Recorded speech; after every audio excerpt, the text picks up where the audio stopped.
Hi everyone, please subscribe to my channel. Blood Immortal Venerable. See playlist for other chapters and novels. I do not translate the novels. Credits goes to original translator and author of the novel. I only make it as an audiobook so it would be easier to just listen while doing other things. Credits goes to the author of the novel. I convert stories to audiobook for mental health, for multitasking purpose, for accessibility and time saving. Listening to audiobook is also beneficial for people who have disability. It improves our listening skills and improve our English comprehension, vocabulary and other things. So, thank you for listening. Thank you and thank you very much for your support. Chapter 2681, The Mountain Viewing Province.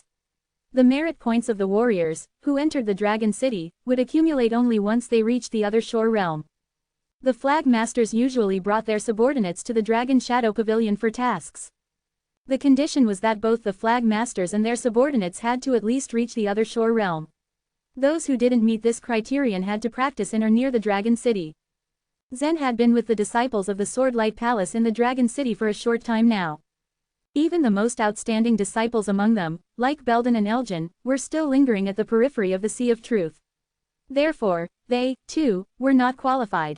In the Dragon Shadow Pavilion, a lanky, middle-aged man looked Zen up and down for a while before placing a square board in front of him. There were notes on the board with the various corresponding merit points. 20 merit points for a 1-star task.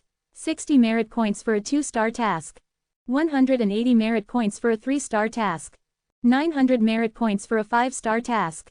Zen read out the instructions on the board and turned to Gant. How many merit points do I need to become an alliance chief? 900, Gant replied flatly. I'd like to start with a 5-star task, Zen announced to the middle-aged man with a confident smile. Ahem, Gant and the middle-aged man coughed at the same time. Zen looked at the middle-aged man suspiciously. The middle-aged man realized that he had been rude, so he quickly became serious. A 5-star task is very difficult. Usually, only the alliance chiefs can fulfill it. In order to undertake 5-star tasks, one had to be as strong as the 1-star oneness guards. Are you saying that I am not allowed to undertake a 5-star task as a flag master? Zen inquired. You can, but, the middle-aged man responded reluctantly. But what? Zen stared at him anxiously. He was not a fool. He could sense that some people were trailing him in the Dragon City, but since they had hidden themselves well, he did not want them to affect his judgment. The middle-aged man was still hesitating, but suddenly his expression became very strange. He smiled and said, forget it. You're free to undertake whatever task you want. It's just that the 5-star tasks are very dangerous, and even the alliance chiefs get severely injured in the process. As a mere flag master, you need to evaluate the risks and think it over. I have already thought about it, Zen replied with conviction. Good, the middle-aged man said as he waved his hand. A small magic array materialized, and then turned into a token that was as small as his palm. The information about the task, the passing certificate and the transfer order are all within this token. So keep it safe. The mountain viewing province was far away. Although transmission arrays had been built along the way, the security of the Oneness Sky Palace was very strict. If Zen lost the token, it would be difficult for him to move about anywhere. After taking the token and walking out of the Dragon Shadow Pavilion, Zen looked at Gant, who appeared restless, and said, it's not too late to change your mind. Gant clicked his tongue. Zen had taken on a 5-star task and it was very likely that he would get himself killed. Flag Master, can you tell me what your task is? Gant asked. Zen poured a strand of spiritual sense into the token. After reading it for a while, he said, we are indeed going to the mountain viewing province. Our task is to guard the Blue Cloud City. If it was any other place, this task would not be a problem, but when Zen mentioned the Blue Cloud City, Gant's face turned white and his heart tightened. Guarding the Blue Cloud City was a 5-star task, which meant the city itself was perilous. Are you going there with me? Zen asked doubtfully. Yes, of course, Gant said, having made up his mind. Zen studied Gant from head to toe and asked, do you have a history or a connection to the Blue Cloud City? Gant didn't reply. Zen shrugged his shoulders. Seeing as Gant was unwilling to divulge any information, he didn't probe further. There was a huge transmission array in the northern side of the Dragon City. The guards let Zen and Gant in after inspecting the token. Long-distance teleportation in the Source World was a bit different from that in the Divine Land. After attaining a certain level of cultivation, one could travel freely throughout the Divine Land. However, teleportation in the Source World was quite complicated. The provinces in this world were mutually independent. When one arrived at the edge of a province, they had to exit the transmission array. Only after crossing the barrier between the provinces could they continue with the teleportation. Zen and Gant made their way to the north, passing the Bloom Divine Province, the North Unicorn Province and the Coral Province successively. En route, they passed the past homelands of the human race, but no non-human creatures attacked them. The human race had built countless cities, forces and sects over time. Looking at the provinces, Zen sighed inwardly. The Ninely race used to be a big force of the human race, much like the Oneness Sky Palace, but their lands were destroyed in a terrible internal battle of the human race. His heart ached at this thought. It will take a long time to rebuild the Ninely race, he thought to himself glumly. The mountain viewing province is just ahead. The Oneness guards will show you the way. After the guard of the transmission array saw Zen's token, he allowed him to go with a warning. It's much more chaotic in the mountain viewing province than it is here. You must be careful. Zen and Gant weren't the only two people who were passing through the transmission array that day. There were many people waiting behind them. Most of them came from the sects in the jurisdiction of the Oneness Sky Palace. Athamar had set up several sects in other provinces, and tens of thousands of sects were under the control of the Oneness Sky Palace. The Sword Light Palace had the Stinger Guards. Likewise, there were various types of guards for these sects. Zen had encountered many such guards along the way. Of course, these guards were not as powerful as the Oneness Guards, and the forces, too, were following the example set by the Oneness Guards. The sects and forces had a large number of guards who needed training too. They had to prove themselves to the Oneness Sky Palace, so they would send strong warriors to assist the Oneness Sky Palace. Now that the mountain viewing province was in trouble, a large number of people had showed up as volunteers for help. When these guards saw the token in Zen's hand, they were filled with envy. Zen was from the Dragon City, he wasn't one of the Oneness Guards. People from there were the only ones qualified to become the Oneness Guards and represent the palace. Thank you for the warning, Zen said as he took back the token.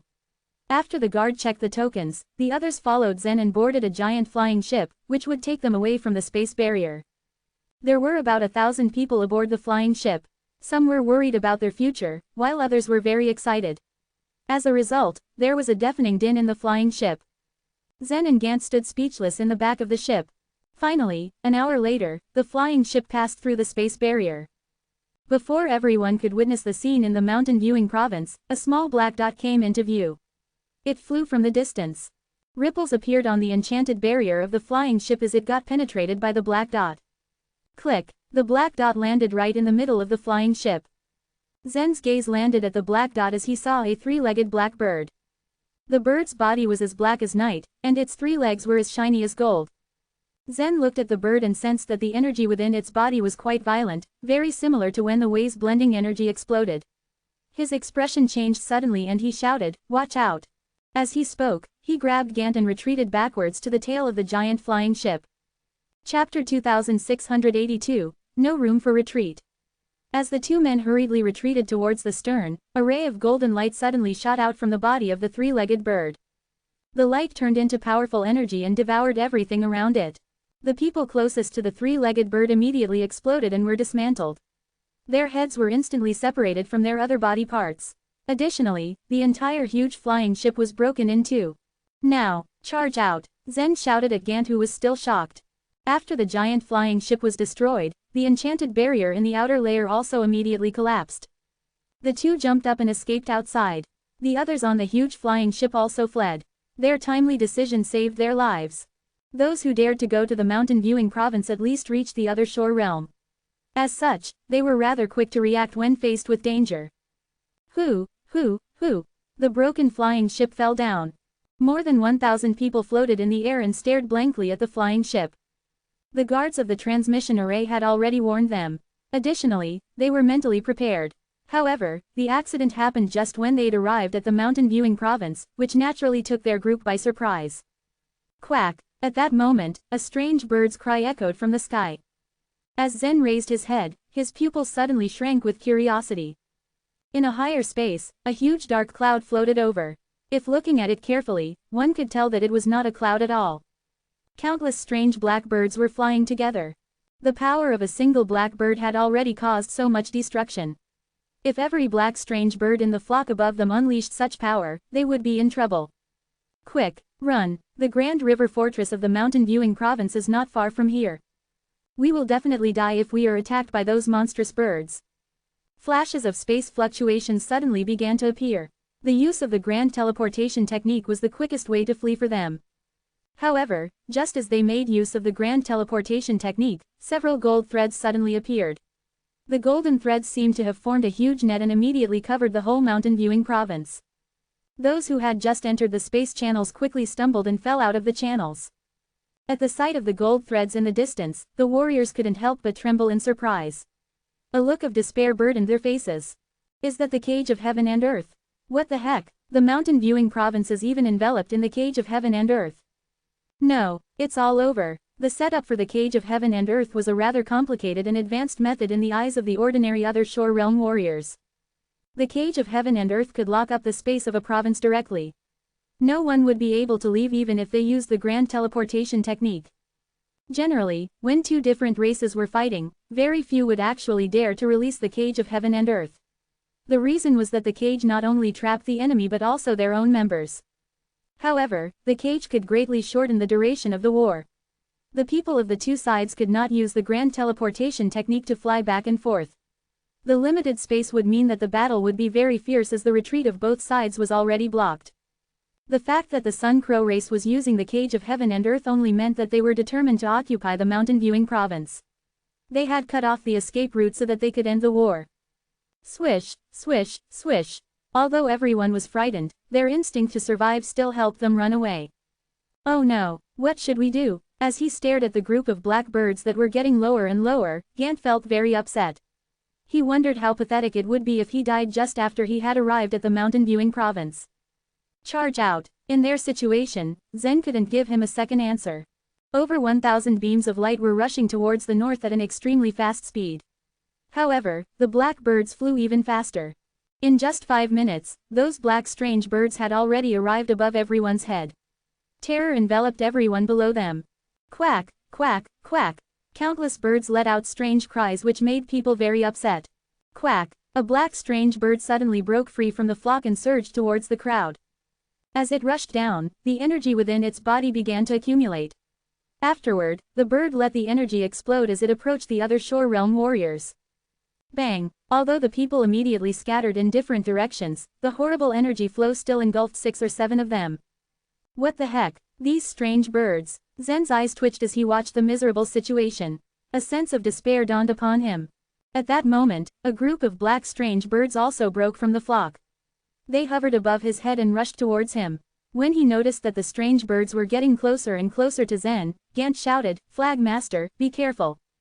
With intense rage, Zen's eyes lit up. When he turned over, the long sword in his hand had already flashed a ray of white light. 9 flashlight splitting swordsmanship. The 9 flashlight splitting swordsmanship was a unique kind of swordsmanship. With its elegant slash, it was committed to the pursuit of extreme speed. The 9 rays of sword radiance didn't spread like the shape of a fan. Instead, they actually looked like 9 cold stars scattered above Zen's head. They seemed like stars that flew across the sky and disappeared in an instant. Phew, phew, phew. The black strange birds that were about to attack Zen were instantly cut in half. After he eliminated the black strange birds that approached him, Zen suddenly descended. The force that a single black strange bird released could reach over 100 divine megatons. As such, if numerous black strange birds were to burst out the power, wouldn't it be able to destroy the whole world? Such a horrible thought crept deep into Zen's mind. A worried look painted his face. Unexpectedly, those black strange birds that had been cut in halves only fell down directly. Zen originally thought that they were to explode violently, but fortunately, it did not happen. So that's how it is. Zen's eyes flashed as he gave a sly smile. With a confident voice, he shouted loudly, "Everyone, don't run away like that. These black strange birds won't explode after being killed. Just kill them before they can reach you. Fight and retreat at the right time, and you still have a chance to survive." The explosive power of the black strange birds was terribly scary. No one could resist it. With fear in their hearts, everyone tried to escape. However, their speed was inferior to that of the black strange birds. If the black strange birds burst one by one and released their power, all of them would probably die right away. Fortunately, Zen immediately notified everyone about what he had discovered. Excitement overwhelmed all of them after they heard the news. Perhaps they could still fight for a way out. Whoosh! Over 1,000 people immediately flew forward. As they charged, they also displayed their own thurgies. The explosive power of the black strange birds was astonishing. However, their defensive power was extremely poor. Those who reached the other shore realm could fuse with any other shore token to exert the force of at least 1 divine megaton. After they achieved such power, they could easily kill the black strange birds. Wind rain sword strike, sky sword stab, all of them violently showcased their skills. As they all came from the provinces under the jurisdiction of the Oneness Sky Palace, many of them cultivated the swordsmanship. Countless rays of sword radiance brilliantly charged into the sky. All the strange birds that touched the sword radiance immediately were killed. Their black feathers were flying in the air while their limbs splashed everywhere. Gruesome innards fell down like raindrops unstoppably. The outcome was the same as what Zen experienced after he cut the birds just now. After the strange birds were killed, they would not be able to explode. It must be because they needed a considerable amount of time to accumulate energy. As such, their threat was greatly weakened. Nonetheless, there were still too many strange birds. A large number of strange birds surged in front of the group. With their numerical advantage, the birds covered the warriors like the lid of a pan. They tried to besiege the warriors. Bang! Over 10 black strange birds descended earlier and violently burst out their energy again. The spread of energy once again trapped more than 10 people ahead. The energy force that was erupted from each black strange bird easily reached over 100 divine megatons. Each explosion was about twice as powerful as the full force of Fergus. Any other shore realm warrior that was engulfed by the black strange bird's energy immediately died. Even Zen was shocked by the devastation made by the strange power. Descend. Zen gave the order with a confident voice. Immediately, he descended 300 feet along with Gant. When the others heard Zen's command, they immediately understood what he meant and descended with haste as well. They rapidly lowered their altitude and stalled for time for everyone. However, a few seconds later, their calamity continued. The black birds above their heads followed them and also descended. Descend once again, Zen said helplessly as he gritted his teeth. He led the crowd to move down a certain height. However, the countless black strange birds also descended. That was the only way for them to move forward. However, they were currently in the midair of more than 3,000 feet. If they descended for about 10 times, they would be left with no room for retreat. Chapter 2683, The Grand River Fortress. Led by Zen, everyone flew down hard in a huge arc. They had done their best to avoid these strange black birds, but they could not seem to shake them. They were getting closer and closer to the ground now and running out of space fast. A little over 2 minutes later and they were almost forced to the ground now, still with the black birds hovering above them like grim reapers awaiting their moment. Dig into the ground, someone suggested in a panic. That's suicide, another yelled, shutting the idea down immediately. Not only would it be hard to move underground, any black bird could just come into the hole and kill whoever was down there. It was like digging one's own grave. We fight, we'll kill all these mongrel birds. The warriors were beginning to lose their minds. They wielded their swords and swung them in the air viciously. Their sword radiance began interweaving and forming a thin net. This began to injure and kill some of the strange black birds. At least, they had mounted some sort of defense for the time being. But if one bird were to escape through the sword net, many would die from the explosion it would cause. In such a short time, so many of their group had died. Zen had an idea of his own. He flew close to the ground and kicked himself off a rock, shooting himself into the air. He swung his sword, radiating a tiny white light around himself. Puff, puff, puff. With just his one attack, it seemed hundreds of these menacing birds had been killed. But it was just a drop in the ocean. What? Zen exclaimed, disappointed at how little of a difference he had made. A black bird managed to escape and landed not far from Zen. Zen felt the power within the black bird and knew he was in trouble. He rushed to get away from it, jumping wildly and falling into multiple somersaults. Bang! A terrifying stream of energy exploded behind Zen, sending a huge shockwave to hit him square in the back. That was the power of over 100 divine megatons. Zen successfully avoided the energy stream, but the shockwave still hit him at close range. It felt like having whole mountains crash into him. He was sent flying 1,000 feet away, which sent a searing pain into his back and the taste of blood in his throat. His injuries might not have been too severe, but this was only the power of one of these strange birds. If a dozen or more had come at him, he'd have died on the spot. What was even more terrifying was the thought that there were probably hundreds of thousands of strange blackbirds above him. Ah! When Zen got to his feet, he could see Gant in the distance, waving his sword and roaring in anguish. Gant was being surrounded by the strange black birds, more and more flocking in every second. It looked as though he would not be able to hold on much longer. Bang! Bang! Boom! A din of the explosions came from close by, and dozens of warriors were killed. Bodies were dropping all around Zen in a terrifying and gruesome scene. The strange black birds obscured the sun, casting darkness over everything. There was so much going on that Zen struggled to see anyone else. He exerted the sword light to its max to defend himself. It killed a good few birds, their corpses fluttering down into a huge heap on the ground. This was barely any kind of victory. It would be impossible to kill them all, and leaving even one alive meant death still lurked. Zen was overtaken with angst. Even if he were to activate the Imperial Sword Seal, it wouldn't be much help. Although the Imperial Sword Seal could activate sword threads to solve the immediate problem, it was impossible for them to kill this many black birds. All hope appeared to be lost. Zen was at his end, ready to give in, when suddenly he heard a whistling. Whoosh! A dark green spot of light emitted from the dark cloud. Whoosh! Then came a second dot of green light. Then a third, and a fourth. The green light struck the cloud of black birds with a deadly crash. Just then, a strange sound echoed from the sky. The sound was not loud, but it fell harsh in Zen's ears and left a ringing that was tough to bear. He was very uncomfortable, but didn't get any hurt by that. The pain was within his tolerance. A miraculous scene occurred next. The dense dark cloud above him began to collapse as the strange black birds began to faint and plummet from the sky. Some black birds saw this and fled as fast as they could. However, they could not escape the piercing noise ringing in the air. It slowed them greatly and caused a stumble in their flight. They couldn't even tell which direction they were going, and some flew in aimless circles. Zen, Gant and the other survivors stood exhausted, getting buried under the rainfall of fainted birds. All those warriors desperately hurried away, not wanting to be anywhere near those birds after what had just happened, whether they were dead or not. Those floating in the air looked at each other, exchanging looks of pure relief. In so little time, half of their group had died. What's that sound? Gant poked his fingers in his ears. He could barely hear himself speak.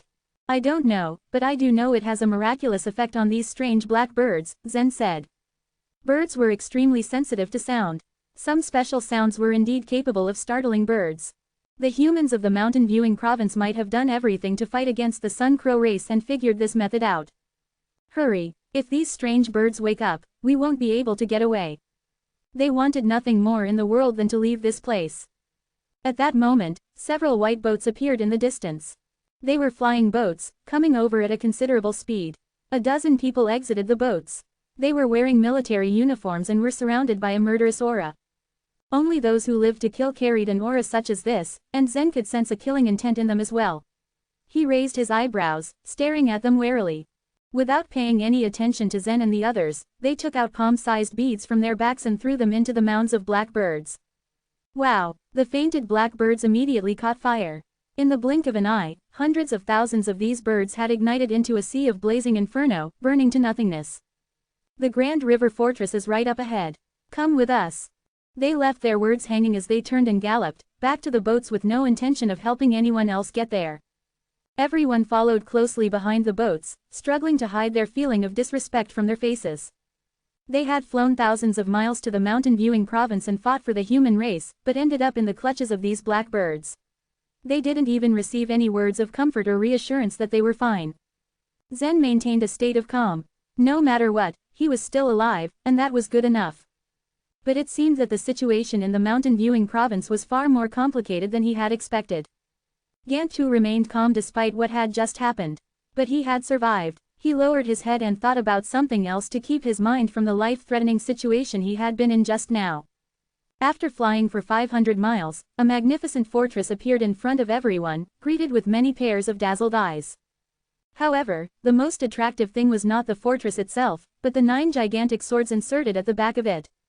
Zen had seen such swords before. They were the same as the lofty sword in the Swordlight Palace. The difference was that there were 9 swords here. Chapter 2684, Soul-Depriving Sun Crows. Serving as human race's headquarters in the mountain viewing province, the Grand River Fortress was heavily guarded. Following the arrival of more than 500 people in the fortress, a dozen military guards intercepted them. Pointing at the assemblage, a high-ranking officer exclaimed in a brusque tone, "You, follow me." Led by this guard, the group of over 500 people entered a vast muster station. "You guys wait here. Once you cross the red line, you will be killed," the guard barked in a stern voice. These people arrived at the Grand River Fortress after experiencing life and death conditions. They didn't expect to receive such treatment, and their faces filled with anger. "Why? We work for the human race. Are you holding us as prisoners? This is sheer insult. You want to stop us with just a red line?" The crowd expressed their strong disgust. Zen, who was just another face in the crowd, looked at the red line with a strange feeling. It was indeed too much for the guard to treat the multitude this way. The guard didn't care and continued to ignore them. He crossed the red line and left. His abrupt action made these people more agitated. Two of them ignored the guard's words and marched across the red line. When the two just crossed the red line, the lofty sword placed in the distance suddenly flashed a faint light, and an invisible force came straight toward the two rebels. Everyone almost suffocated from the excessive force. The expression on Zen's face changed. He automatically stepped back, but thinking of the warning earlier from the guard, he avoided passing the red line. He just approached its edge. Swoosh, swoosh, the two who stepped out of the red line were cut into a few pieces by an invisible sword radiance. More strangely, although the two of them were slashed several times, not a single drop of blood flowed out. While the crowd looked stunned, something popped out from their heads. A couple of three-clawed black birds the size of a human fist darted out from their bodies. They flapped their wings and flew away. Swoosh, swoosh, without any suspense, the invisible force acted once again and chopped these two small black birds. How did this happen? When did these birds get into their heads? I don't want to be like that. When everyone saw this scene, they suddenly appeared terrified. If birds were likewise present in their heads, people worried they would die one by one.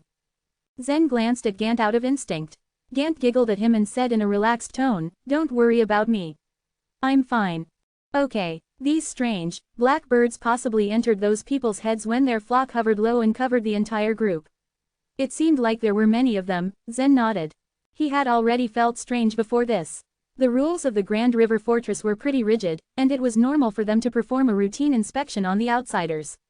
However, some people in the crowd clamored and encouraged all the others to walk out of the red line. Their actions simply courted death. But most of them remained rational and didn't dare to cross the red line. So the birds who entered into their heads used the two people to assess the situation. And the outcome came to no good. The guard who had just left returned and sneered when he saw the severed bodies outside the red line. This was not the first incident that these birds did this. For the sake of your security, I'm sorry, but I have to ask you to cooperate with me, he announced in a loud voice so the people present could hear. With that, he bowed down, and a few divine crystals appeared on his hand. He laid them onto a jade plate. After he had done that, a strange circle appeared on the ground within the area covered by the red line. Some people in the crowd felt a little uneasy. They looked around in a panic. More than a dozen people jumped up and wanted to fly away. They ended up like the first two victims. The moment they crossed the red line, they were killed by the invisible sword radiance of the lofty sword. Their bodies were cut into pieces, but they did not shed any blood either. These people were infested with the strange birds. Dozens of other people inside the red line became anxious like ants on a boiling hot pot. They ran about with their mouths making strange noises, which sounded like crows cawing. Now even an idiot knew that these people were unusual, but to avoid suspicion, Zen and the others resolved not to kill these strange people. As the red light on the muster station turned brighter, those people suddenly let out primordial screams and dropped to the ground, motionless. Just then, the guard gave them a warm smile. He greeted Zen and the others, "Thank you all for your hard work. This time, the Sun Crow race ambushed us in our headquarters. It was indeed out of our expectation, and we lost so many warriors. It was our own negligence that led to this." As he spoke, a look of grief appeared on his face as he bowed deeply to the crowd. When did these strange birds get into their heads? Why didn't they notice it? Someone asked. The guard took up a bird corpse and said, "There are more than 50 branches within the Sun Crow race, and they have different talents. The group of birds that attacked you first were the self-exploding sun crows, and this one is called the soul-depriving sun crow. These little creatures have caused us great trouble. The soul-depriving sun crow could enter a human's head secretly. It could not only take away their full memory, but also devour the host's soul and blood. 13 years ago, a soul-depriving sun crow lurked in the body of a 5-star oneness guard. It gave a wrong command on purpose, which led to the deaths of over 300 oneness guards. The consequential losses were immeasurable. From then on, the Oneness guards became highly vigilant about the soul-depriving Sun Crows. It was a routine for warriors like Zen, who entered the Grand River Fortress, to receive an inspection first. "You can go and register over there," the guard said as he pointed to the back. Under the guidance of the guard, Zen and the others transferred to another place in the fortress. After registration, the guards in the fortress reviewed the information listed on their tokens. "Are you from Dragon City?" The young man in charge of registration looked curiously at Zen. Zen nodded and asked, "Yes, what's wrong?" "Nothing," the young man said with a grin. "You can wait over there. You will be tasked to help the Oneness guards with the mission of guarding the Blue Cloud City. The Oneness guards will take you there." The mission of guarding the Blue Cloud City relied mainly on the Oneness guards, and every major assignment carried out by them was very dangerous. That was the reason why the young man thought it was uncommon for Zen, whose cultivation level was low, to take such a difficult task. Mountain Viewing Province was not Dragon City. Competitions in Dragon City were cruel but not as much compared to those in Mountain Viewing Province.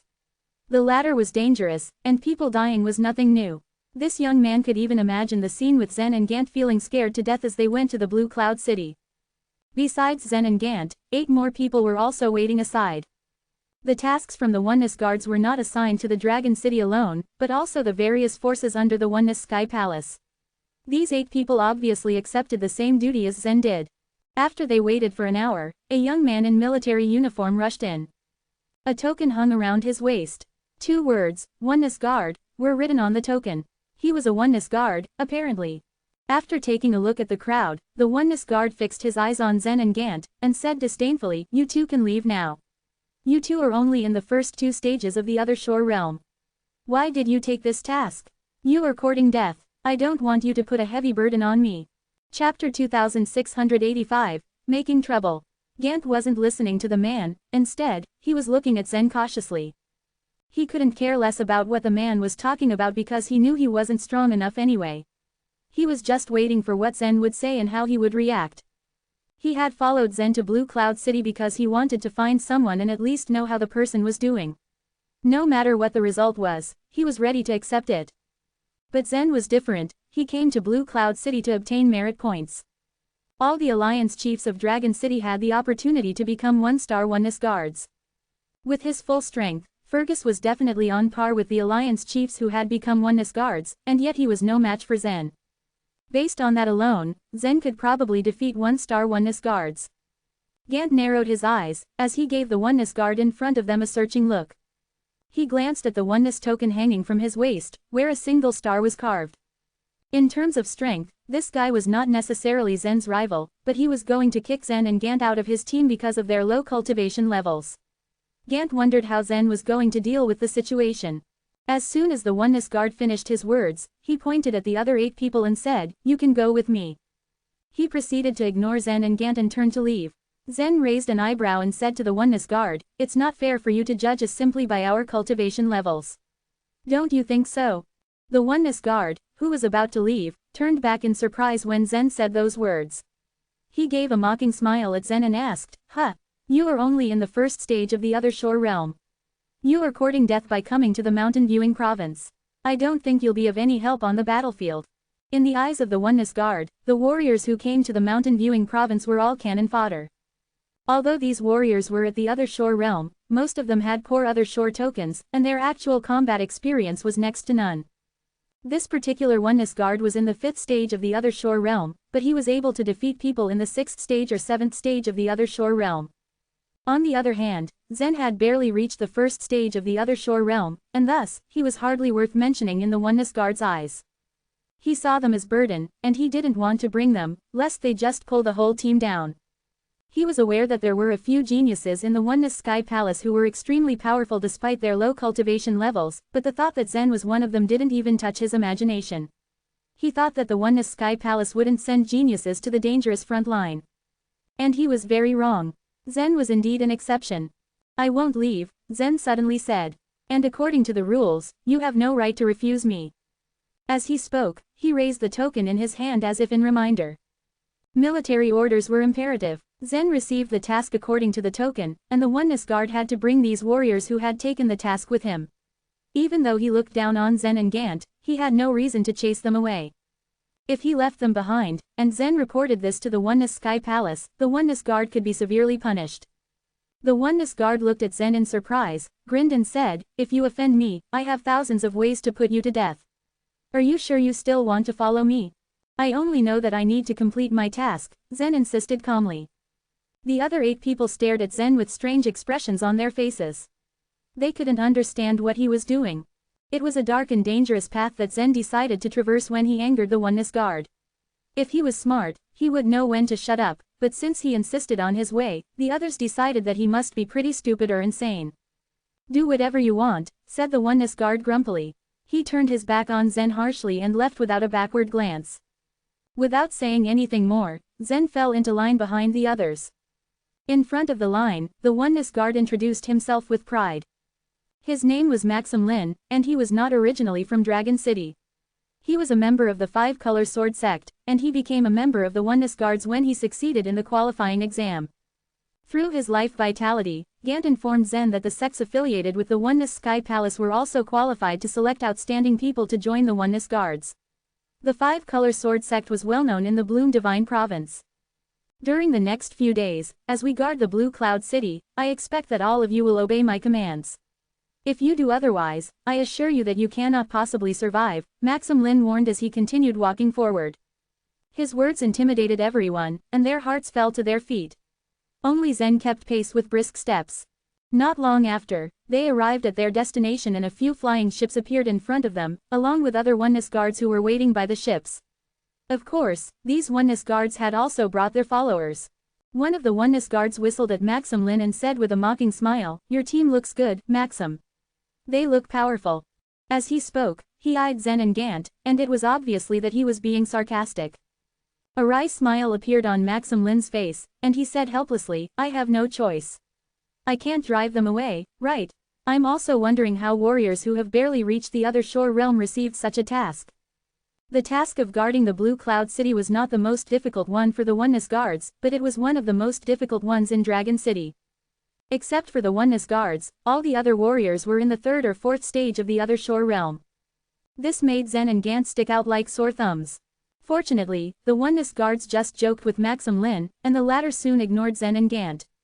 While they waited, the Oneness Guards had gathered together and started talking about the war in the Mountain Viewing Province's frontier. They finally received the notice 2 hours later, and they quickly ordered their followers to board the flying ships. With the cage of heaven and earth, even the flying ships were unable to enter the space channels.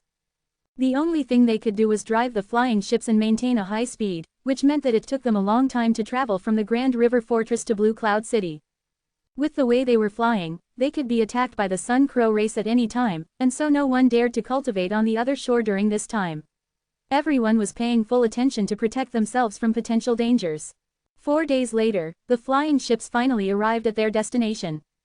A dilapidated city loomed in front of them like a gigantic shadow.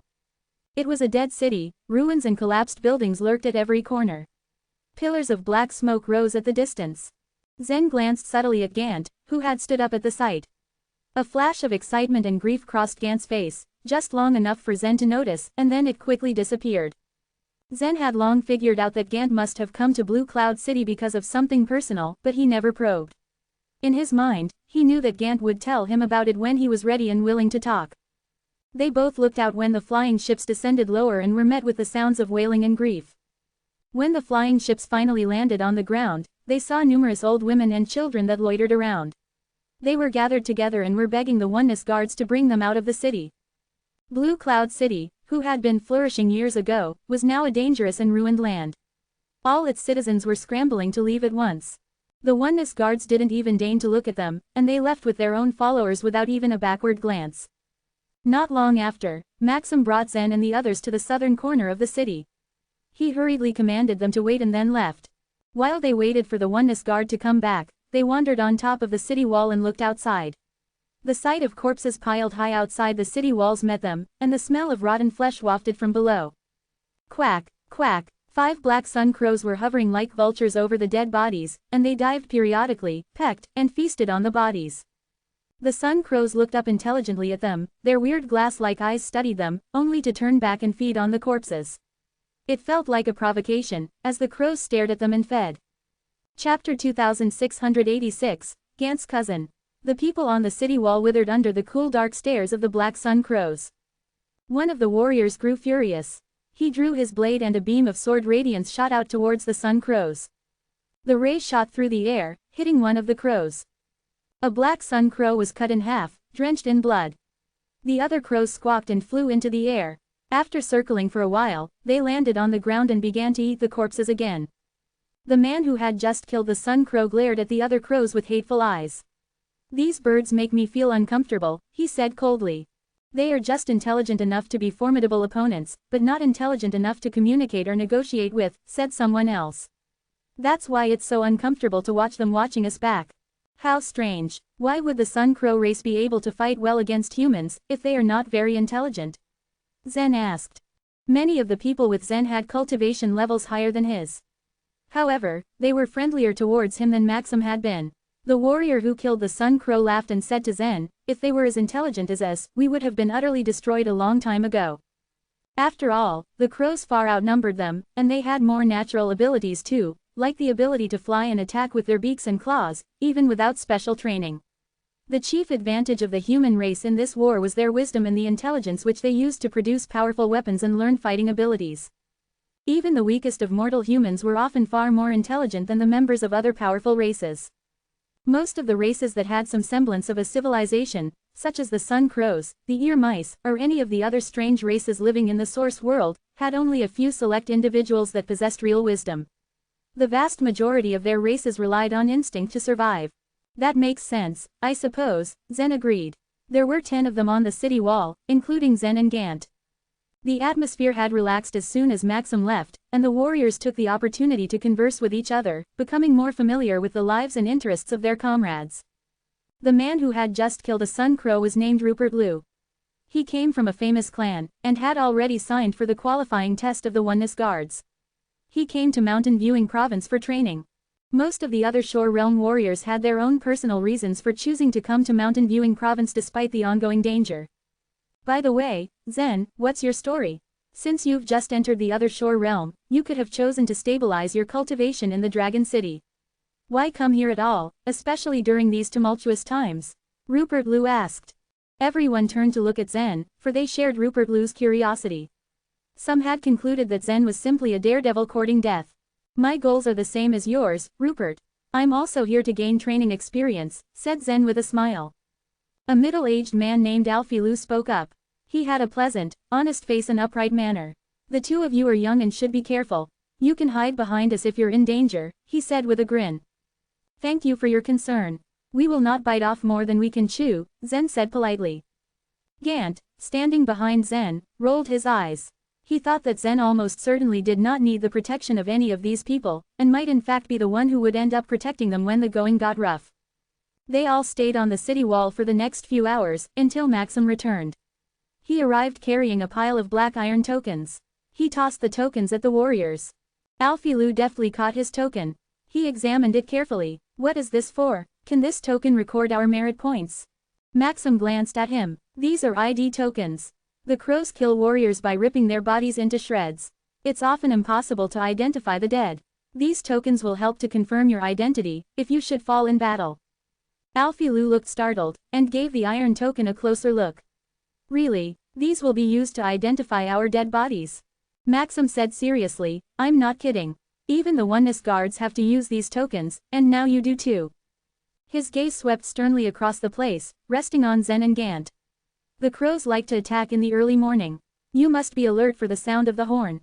If you are in serious danger, flee into the city." He thought for a moment, and then pointed northwest. "There are 4 great arrays in Blue Cloud City. One of the arrays is located in that spot. I repeat, if you feel your lives are in serious danger, run towards that array. Those of you whose cultivation levels are too low stand no chance against the huge crow army.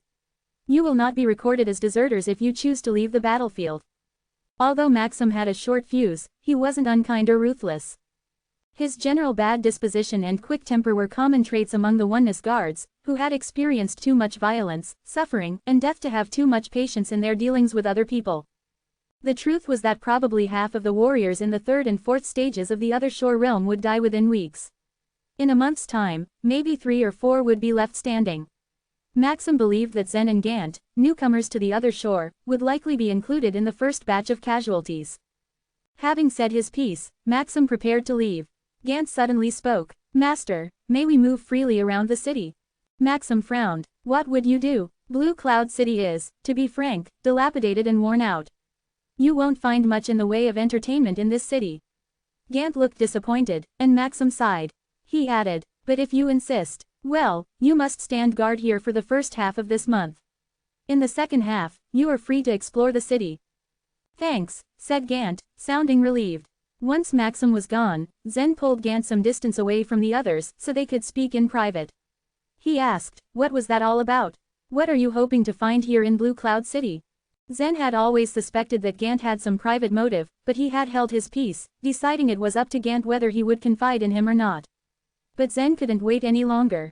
In these dangerous times, it was important for him to know as much as possible. Gant was quiet for so long that Zen feared he would simply refuse to answer. Finally, however, Gant began speaking slowly. I came for my cousin. Her name is Arasu, and it was through her that your snow sword was forged. You should know that Fergus Wild's snow sword was also forged using her blood. I see. Zen remembered the strange look on Gant's face when he purchased the snow sword. Now he understood why. But why would Gant's cousin be in Blue Cloud City? The home of the Sioux clan was Bloom Divine Province.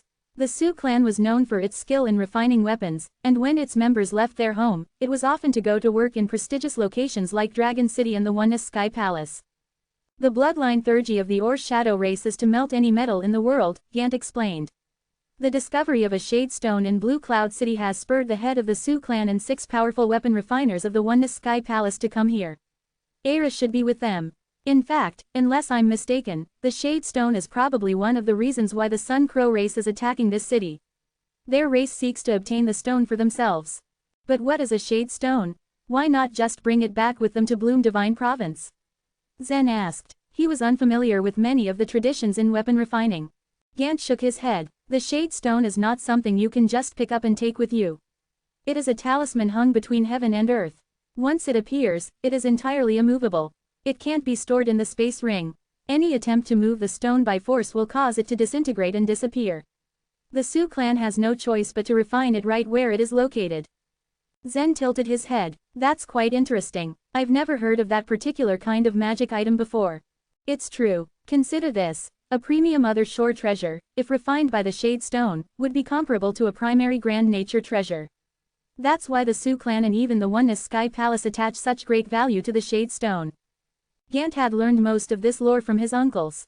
He had been close to his cousin Era since they were both children. She was of the bloodline of the Ore Shadow race, and a person such as herself was only born once in 1,000 years. She was not suited for cultivation, but she was uniquely suited to the refinement of weapons. Since her birth, the Sioux clan had forced her to refine weapons for the clan continuously.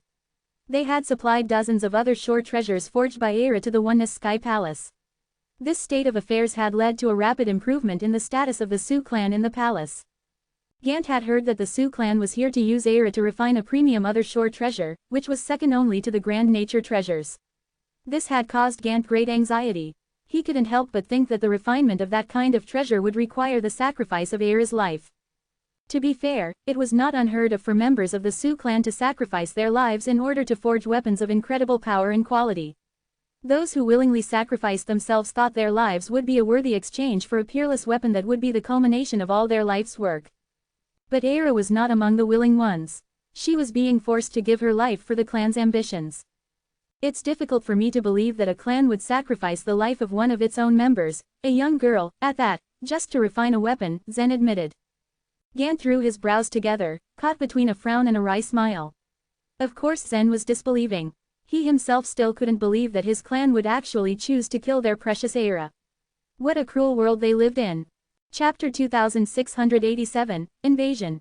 Although the human race had Eastern Emperor Tai and Divine Farmer behind them, they had a strong sense of crisis whenever the other races launched attacks on them. Such sacrifices were common for the continuation of their race. But what's the use of you coming to the Blue Cloud City? Zen asked. A tinge of sadness flashed across Gant's eyes, but before Zen could ask again, he shook his head and said, I know it's useless. I just want to see her. Zen knew that he couldn't change Gant's mind, so he just sighed, after this half of a month, I'll go with you. In the next few days, Zen and the others stayed on the city wall in the southern part of the city. Maxim had mentioned that if the Sun Crow race attacked, their horns would sound, but several days passed, and they didn't hear the sound of the horns. Gradually, they started to let their hair down and relax. Alfie volunteered to keep watch since it was relatively calm anyway, and honestly, quite boring. He could handle the watch duty on his own just fine. Meanwhile, the others sat cross-legged and went to the other shore, focused on their cultivation. Zen also found a corner, where he sat and set up an enchanted barrier. Once everything was ready, he entered the Sea of Truth with his body. His soul had reached the other shore, but his body stayed in the sixth line of the Sea of Truth. It was much easier for him to swim in the Sea of Truth than sail the Truth boat. After he crossed the sixth line, the blood-red water began to boil, but he barely felt the heat. It took Zen's soul half a year to travel to the other shore in Dragon City, but his body took significantly less time. It only took him 6 days to travel from the sixth line to the ninth line. The warm water enveloped his body as he swam, and as he looked up, numerous truth boats appeared in front of him, most of them moored in the ninth line. It appeared that his presence had started a commotion. Someone is swimming in the sea. I've seen this before, but nobody believed me when I told them. Now, he has even reached the ninth line. Oh my goodness, he is not afraid of the seawater's erosion. How powerful is he? The truth boats that were closest to Zen started to come nearer in an attempt to befriend him. Sir, I don't know where you are from, but our sect wants to recruit you and offer you the best treatment. I'm a disciple of a powerful sect. If you haven't joined any force, I can recommend you. I'm a member of the Bearing race. Zen ignored all the voices that were calling to him like sirens, but when he heard someone mention the Bearing race, he hesitated in his tracks. He sought the speaker and looked him up and down, while the man stopped speaking abruptly. It was like he swallowed his tongue the moment Zen met his eyes. The Nine Li race held a deep enmity with the Bearing race, but the speaker was innocent. It wouldn't be right to punish him for the sins of his race when he didn't do anything wrong. And so, Zen restrained his impulse and swam away. There were usually tens of thousands of warriors gathered to try to reach the other shore. Today was not a good day to do that, but it didn't matter for Zen. Under the gazes of the true gods in the ninth line, Zen swam to the other shore alone. Huge waves that were covered with raging flames rolled toward Zen, like a towering inferno. He dived into the sea swiftly and avoided the flaming waves effortlessly. It seems that it is much easier for my body to reach the other shore than my soul. Maybe this is the reason why this method was forbidden, he thought as he continued to swim.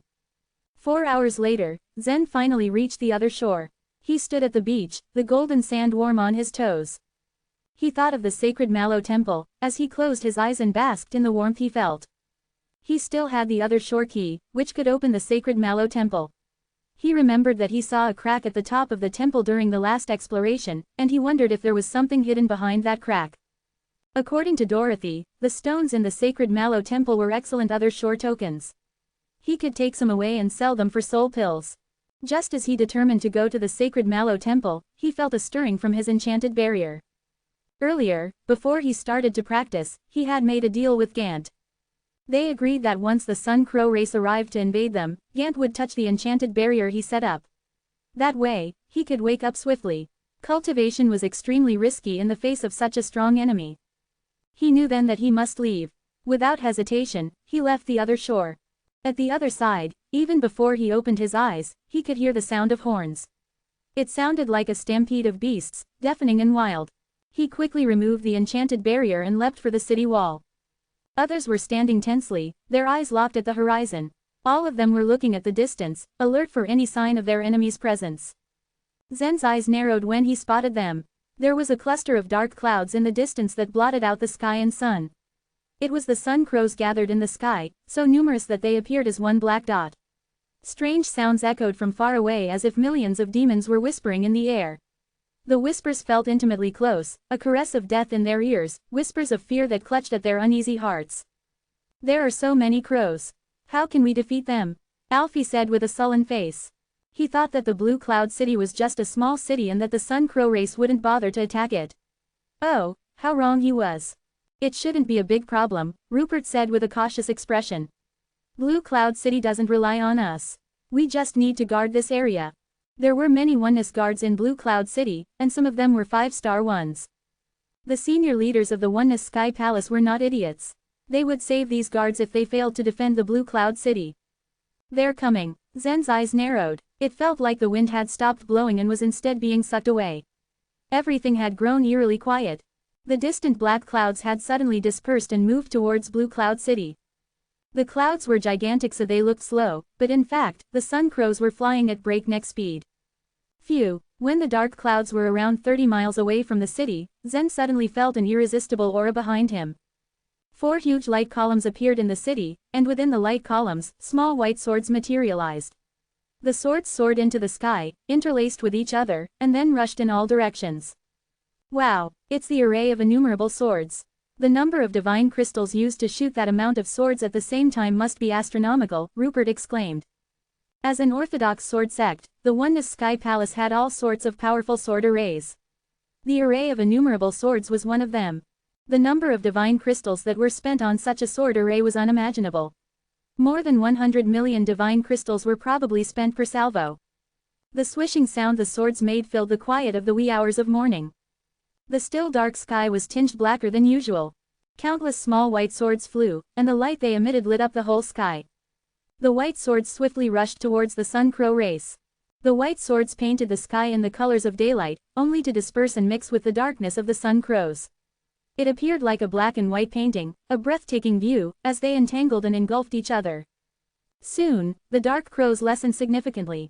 Countless black dots fell from the sky like raindrops, and the corpses of the sun crows piled up high on the ground. The vast wilderness outside the Blue Cloud City was overlaid with black, and the metallic smell of blood filled the air. Chapter 2688, The Sharp-Winged Sun Crows. Tens of millions of swords rained down on the sun crows, killing most of them. The rest of the sun crows had quickly dispersed to avoid the shower of swords. They screamed in anguish at their fallen kin, and dove towards the Blue Cloud City walls, claws poised to attack. Here they come. Rupert's eyes sparkled and a hint of a smile played on his lips. He couldn't conceal his excitement. Turning to Zen and Gant, he instructed, "Guys, be careful. If you can't resist them, hide under the city wall." With a long sword in his hand, Zen quietly inspected the invaders. Gant, on the other hand, shuffled from one foot to the other nervously. He was keenly aware that he wasn't strong enough to fight such a fierce battle. Caw! The piercing screams of the sun crows filled the air. While most of the flock flew directly into the Blue Cloud City, a fraction of them circled over the people defending the city wall. Crack! Rupert pulled out a long sword with 2 blades. The blades glistened under the sun, reflecting the black of the sun crows that flew above. What a good sword. This is an intermediate profound blood treasure, right? Alfie asked, unable to conceal his envy. Rupert nodded with a complacent expression.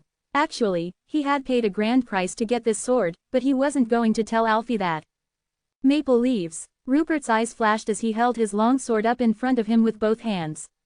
Suddenly, dots of red light materialized around him, forming the shape of a maple leaf. As he swung his sword, bright red maple leaves arced in the air, slicing the sun crows cleanly. Impressive. Alfie raised an eyebrow, obviously impressed. Not wanting to be outdone, he wielded his sword. Coiled snake strike. As he spoke those words, a ray of snake-shaped radiance burst forth from his sword. The snake flew into the sky, piercing through multitudes of sun crows. Wow, it seems you've mastered the coiled snake swordsmanship. I'm really impressed. Rupert praised with a look of surprise on his face. Not wanting to look weak, the others displayed their strength through their own sword skills. After all, they had dared to come to the mountain viewing province. Gant, however, rolled his eyes at them praising each other non-stop. While his cultivation level was lower than that of the others, he knew he was their equal in terms of strength. I wonder if they could defend themselves against even one move from Zen, he thought.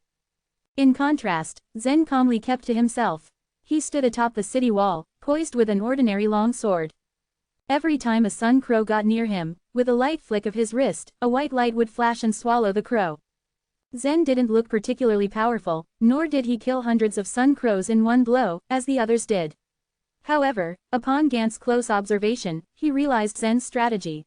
Zen's goal was to kill only the sun crows that got close to the city wall. That way, he didn't need to exert so much energy. Zen truly is a capable flag master. He doesn't show off, unlike the others. He kills the sun crows that actually pose a threat to the city. Gant gave a nod of wonder and satisfaction. Wow, that guy is really weak. He's only killing 1 or 2 crows at a time, the others muttered amongst themselves whenever they'd glanced at Zen's progress. While they didn't know what sword skill Zen was using, they noticed he wielded his sword in a peculiar manner. He might be able to move faster, but the power in his strike was terribly weak. After a while, the excitement died down. These sun crows were the most common and weakest species in their race. As opposed to the self-exploding sun crow and the soul-depriving sun crow, these crows did not have their own innate abilities other than sharp claws. A few minutes passed. By now, fewer and fewer sun crows swooped down to attack, leaving the group with a sense of relief. With the help of the 4 arrays, it is a simple task to protect the Blue Cloud City, Alfie said with a confident smile. Before the attack, he had been very anxious, but now he seemed completely relaxed. I'm afraid that it's not that simple, Rupert said ominously, his eyes staring at something in the distance. A new flock of sun crows were approaching steadily. The warriors gripped their swords, poised to strike. However, once the crows were but a few thousand feet away from the city wall, rays of golden light suddenly flashed. Swish, swish, swish, the black sun crows emitted golden lights. And their speed increased 100-fold. Before they had a chance to react, the rays of golden light shot towards them at an incredible speed. Watch out! Retreat! Rupert managed to shout as he tried to shake off his shock. One of the men on the city wall tried to sidestep to avoid a shot of golden light, but he was a split second too late. As he stumbled backwards, he clutched his chest, only to find it was slashed open and bleeding profusely. While the blow missed his vital organs, he lost his balance and stumbled over the end of the city wall. The others witnessed this in shock, and hastily made their way down the city wall. All their confidence was lost as they warily watched the sky, looking out for rays of golden light. These are the sharp-winged sun crows. Someone cried. Their wings are as sharp as a blade, and they fly incredibly fast. They are intelligent and cunning. They can easily cut open our bellies if we are not careful enough. Lean against the wall. Don't reveal your weakness. The shots of golden light dashed so quickly that it was hard to swing their swords or cast their arrays at the crows. Quickly losing hope, the people trembled with fear. Faced with formidable enemies, Gant knew what to do: stay close to Zen. If Zen can't kill these sharp-winged sun crows, no one can, he thought. The sharp-winged sun crows lived up to their reputation as intelligent creatures. They were keenly aware that if the people remained vigilant, they wouldn't have the opportunity to attack. Therefore, in the meantime, they decided to circle above the people, patiently awaiting a chance to strike. A silence fell over the city wall as the two sides regarded each other quietly, each one waiting for the other to make a move. Suddenly, the sound of a large crack pierced the atmosphere. Zen abruptly turned around to see where the noise came from. Oh no! Zen cried in horror at the scene that greeted him. The man behind him had a gaping hole where his stomach should have been, blood and guts spilling everywhere. Apparently, a cunning sun crow had managed to pierce through the city wall and right through the belly of this unfortunate man. Dang it! Grabbing that man's arm, Rupert rushed forward. Don't lean on the wall. Everyone started screaming as they scrambled to find a safe spot. The sharp-winged sun crows recognized this as their chance, and shot down in golden streaks of light. Swish, swish, swish. Panic filled the air as one after another person was shot in the stomach with a ray of golden light. How could they fight back? Gritting their teeth, Alfie, Rupert and the others determinedly pointed their swords towards the sky. However, no matter how hard they tried, they couldn't seem to stop or even weaken their opponents. The speedy sharp-winged sun crows easily dodged all of their attacks. Just as everyone was losing hope, a white ray of sword radiance shot out into the sky. Clap! The sword radiance accurately hit a ray of golden light, completely swallowing it. When the radiance faded, the sun crow was nowhere to be found. Before Rupert and the others even had the time to react, a second white ray of sword radiance was shot out. Clap! Another golden light was engulfed by the sword radiance. Dazed and confused, the people looked around to see what was causing this white sword radiance, all except Gant. Gant smiled at the wielder of the long sword. Zen stood calmly behind the group, holding up his sword. The sharp-winged sun crows let out piercing screams. Just then, another shot towards him at incredible speed. Zen didn't even wince, he calmly flicked his wrist, summoning another white ray of sword radiance. Once again, the golden light was extinguished within the white ray. Suddenly, the sharp-winged sun crows lined up to hit Zen's sword radiance as if they were bewitched. How can this be? Rupert's mouth fell open in shock. Only Gant knew what was going on. Chapter 2689, 9 Edges Weapon Refining Array. Zen wasn't really acting too quickly, from the perspective of Alfie, Rupert, and the others. In fact, the speed of him launching every strike was very slow, as each strike took about 3 seconds. But Zen was focused on accuracy over speed. Not a single one of his strikes missed its intended target. His precision was almost inhuman in its mechanical perfection. Every strike was launched in the same way, with the same force, as if Zen was a robot programmed to repeat the exact same movement over and over again. Everyone was surprised, and very impressed, by Zen's astonishing aim and efficiency. The sharp-winged sun crows fell before his strikes, one after another, like dominoes. In less than half a minute, Zen had killed 10 sharp-winged sun crows. They were intelligent creatures, at least as smart as the average human being. The sharp-winged sun crows couldn't fail to notice that they were gaining no ground. The loss of 10 companions scared the remaining crows. They communicated with each other in a series of furious quacks. Finally, they seemed to come to an agreement. Quacking, the rest of the sharp-winged sun crows rose, turned, and fled the scene. The crowd watched the crows leave. They had been panicking when the sharp-winged sun crows attacked them, but as soon as they were gone, they all turned to look at Zen as though he was a freak. Many stared at him with awe and shock, processing what he had just done. From atop the city wall, armed only with his sword, he had fended off the crows. Every movement had been carefully calculated. Not only had he hit every crow he aimed at, none of the bodies fell within the boundaries of the wall. Zen had killed each one before it could enter the city limits. Zen, how did you do that? Alfie asked, staring wonderingly at Zen. Zen spun his long sword a few times, then, with a flash of light, sheathed it in his space ring. He smiled. The important thing is to keep your focus. They're very fast, but they can be stopped if one acts with care as well as speed. Sure, that sounded simple enough. But no one believed what he had just said. Rupert's eyes flashed at Zen. Just focus. Your performance just now was reminiscent of the martial skill of the Flow Sword sect. The Flow Sword sect? Zen raised his eyebrows, looking thoughtful. After his battle with the young man named Milo, he had done extensive research on the Flow Strike. He had found that the Flow Strike was similar in many ways to the emotion-closing godly way. If he had the chance, he thought he would like to practice the Flow Strike too. Rupert glared at him. Yes, it's said that the martial skill of the Flow Sword sect transforms the cultivators themselves, and anything they wield, into powerful swords. Each movement is skillful and instinctive, allowing warriors to enact feats of great power and strength. Rupert trailed off, staring at Zen expectantly. I'm sorry to disappoint you, but I'm a long way from being able to do any of that, Zen said lightly. Everyone continued to stare at Zen, convinced he was just being modest. His astonishing skills had saved the lives of everyone present. His feat with the crows had changed their impression of Zen completely. So, this guy was not as simple as he had seemed. Alfie suddenly flushed, recalling how he had asked Zen to hide behind him earlier. What should we do now? Someone in the crowd shouted. Rupert considered it for a moment. We should stay here and stand guard. That's the order given by Master Maxim. They were affiliated with the Oneness Guards, and bound to obey Maxim's orders. Any disobedience would result in punishment. But it would be all right to stand guard now. Zen had already driven away the immediate threat of the dangerous and troublesome sharp-winged sun crows. Everyone felt relief at how the crows had retreated. In the meantime, Rupert helped to heal the 2 warriors of the other shore realm, who had sustained injuries. Alfie and the others returned to the city wall to fulfill Maxim's order. The southern corner of the city where Zen and the others were stationed was not an important location. This spot was not the primary target of the Sun Crow race.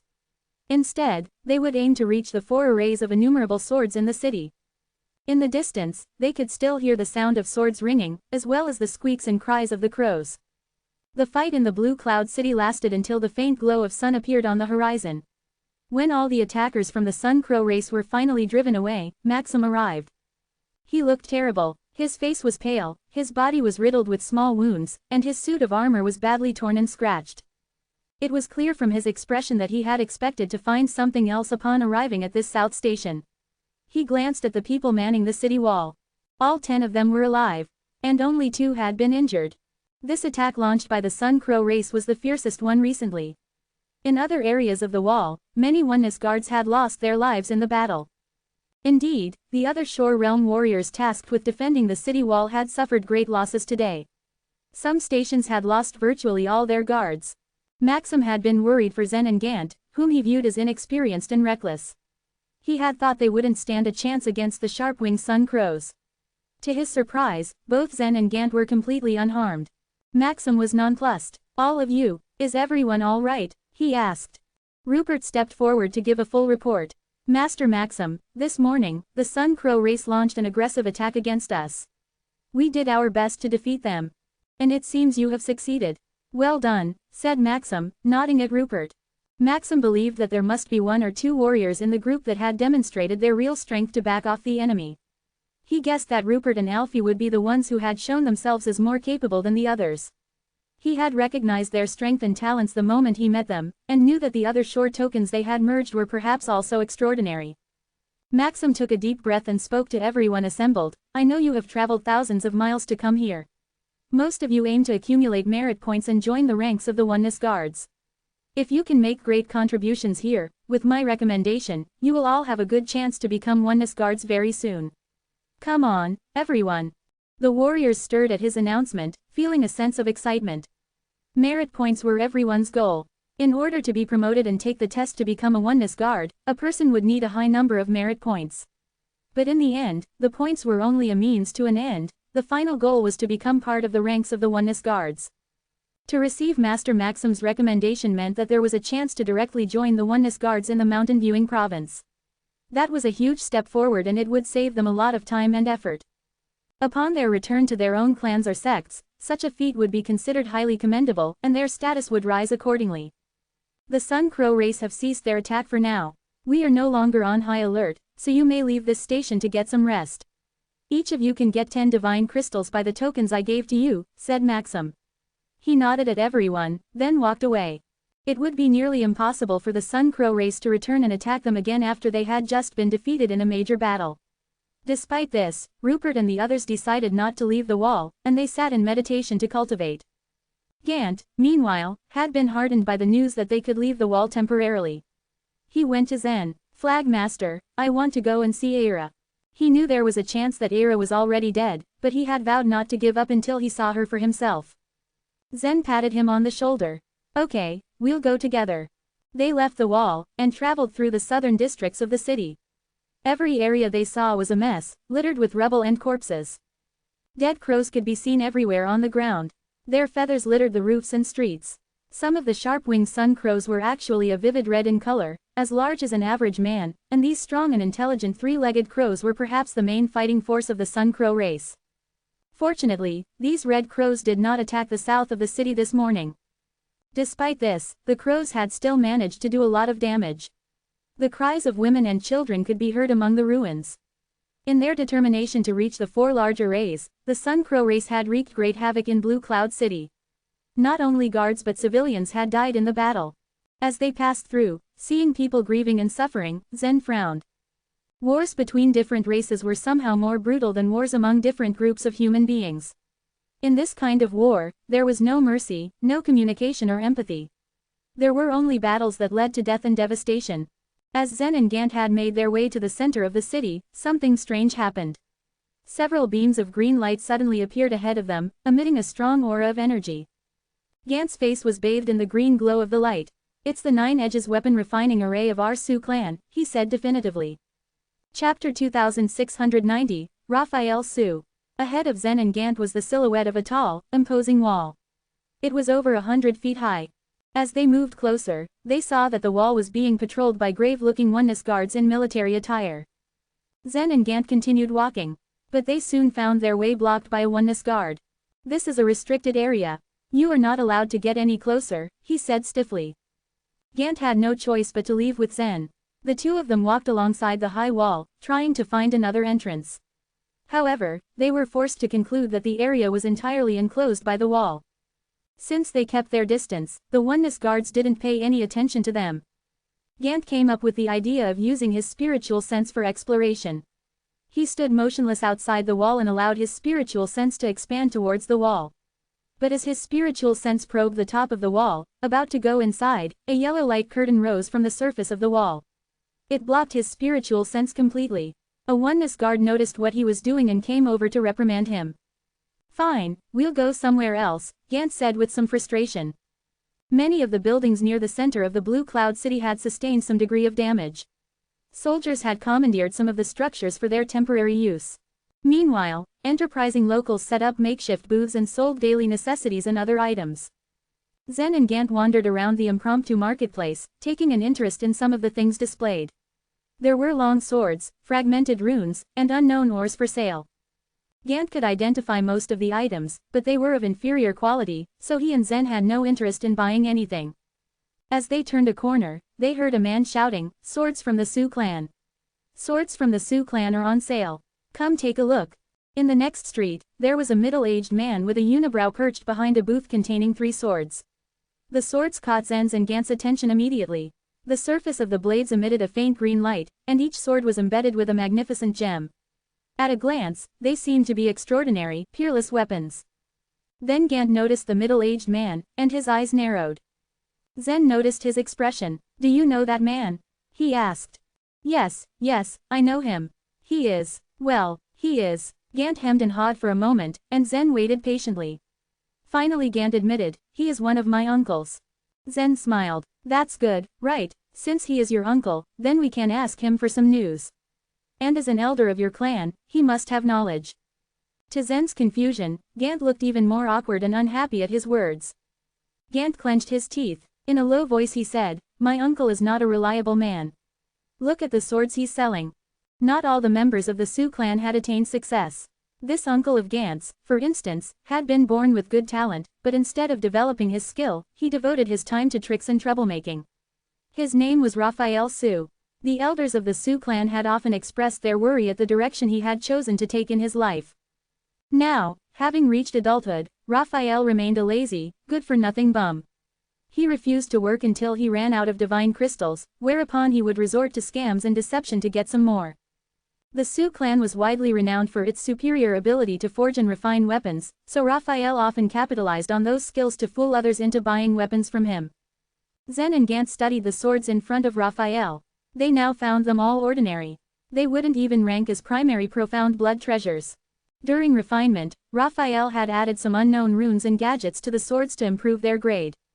Indeed, he had once succeeded in selling an ordinary long sword for the price of a premium profound blood treasure.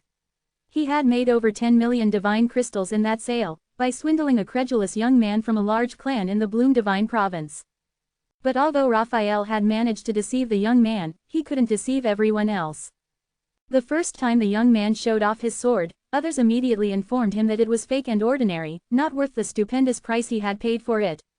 The young man was humiliated. He went to the elders of his own clan, who then confronted the elders of the Sioux clan to demand compensation. To save face, the Sioux clan compensated them for the price of the fake sword. Even worse, by the time the Sioux clan found Raphael, he had already spent every single one of the divine crystals paid to him by the young man. Like many in his clan, Gant disliked Raphael and looked down on him. Unfortunately, he had run out of options. As things stood, Raphael was the only other member of his family who was with him now in Blue Cloud City. He had no choice but to put his trust in him. With a heavy sigh, Gant walked up to his uncle, Zen following closely behind him. Raphael kept talking without looking up. "Sirs, please examine my wares. Look as closely as you want. The swords of the Sioux clan are famous throughout the land. These exceptional swords I have here were crafted before my very eyes, by our master who is renowned for." Gant cut off the endless flow of words. "Uncle Raphael." At the sound of his own name, Raphael looked up. He squinted at his nephew. "Gant, is that you? What are you doing here? Aren't you supposed to be in Dragon City?" Gant grinned wryly. "I'm trying to earn some merit points outside Dragon City." "So you're here to earn merit points? Gant, do you have a death wish?" Raphael said. For once, he looked wholly serious. He had been in the Blue Cloud City for some time now. He was well protected by the Oneness Guards by virtue of his membership in the respected and wealthy Sioux clan. However, the Oneness Guards had been dealt a severe blow, and many in their ranks were dead or incapacitated. Neither he nor Gant was safe here now. Raphael knew that his brother, Gant's father, had initially refused to allow Gant to go to Dragon City. Father and son had a blazing row about it. If Gant's father found out that his son had somehow ended up in Blue Cloud City, he would be even more furious. In general, despite his disagreements with his father, Gant was very respectful towards the elders of the Sioux clan. Well, except for Raphael. He didn't even bother to answer Raphael's question. Instead, he went straight to his own concerns. Uncle, do you know where Era is? Why do you ask? Raphael retorted. He waved his hand at Gant. I know nothing. Leave. I have swords to sell. He pointedly turned away from Gant and resumed his shouting. Swords by the Sioux clan. Gant scowled. Uncle Raphael. Hey, Uncle Raphael. But Raphael stolidly ignored Gant, no matter how much his nephew tried to catch his attention. Gant was getting exasperated. His uncle kept shouting over him. Then suddenly, another voice joined the cacophony. A cold voice shouted from behind them, You mongrel. What is this rubbish you sold to me yesterday? Gant, Zen, and Raphael turned in unison. 3 Oneness guards were coming towards them. They were all in military uniform, led by a 3-star Oneness guard. One of the guards looked furious, and he was carrying a broken sword. Gant raised an eyebrow. He had no difficulty guessing where that inferior weapon had come from. The 3-star Oneness guard had bought the sword from Raphael yesterday. He had been convinced that it was a profound blood treasure, bought at a bargain price. Unfortunately, when he flaunted the sword in front of the other guards, it had broken almost immediately. Angry at the ruse, he went to confront Raphael. Raphael quickly put on an ingratiating smile. Sirs, calm down, I can explain. A blade swished in the air. Most of the Oneness guards were quite short-tempered. The one who had bought the sword from Raphael was especially impatient. Grabbing Raphael, he swung the broken weapon across his body, and it was damaged even further, splintering into several pieces. The other guards chimed in to support their leader. How dare you sell that kind of stuff here? It's fraud. It's very bold of you to trick Oneness guards. Bold, and foolish. The 3rd-star Oneness guard threw the broken sword in front of Raphael and sneered, I know you are a member of the Sioux clan, so I won't put you on the spot. I paid you 300,000 divine crystals yesterday. Return them to me. All things considered, the demand for compensation was a very reasonable request. But it was a request Raphael could not accommodate. Looking somewhat ashamed, he admitted, I have spent all of what you paid me. I don't have any divine crystals to pay you back. The 3-star Oneness guard stared at Raphael. What is your solution, then? How do you think we should solve this problem?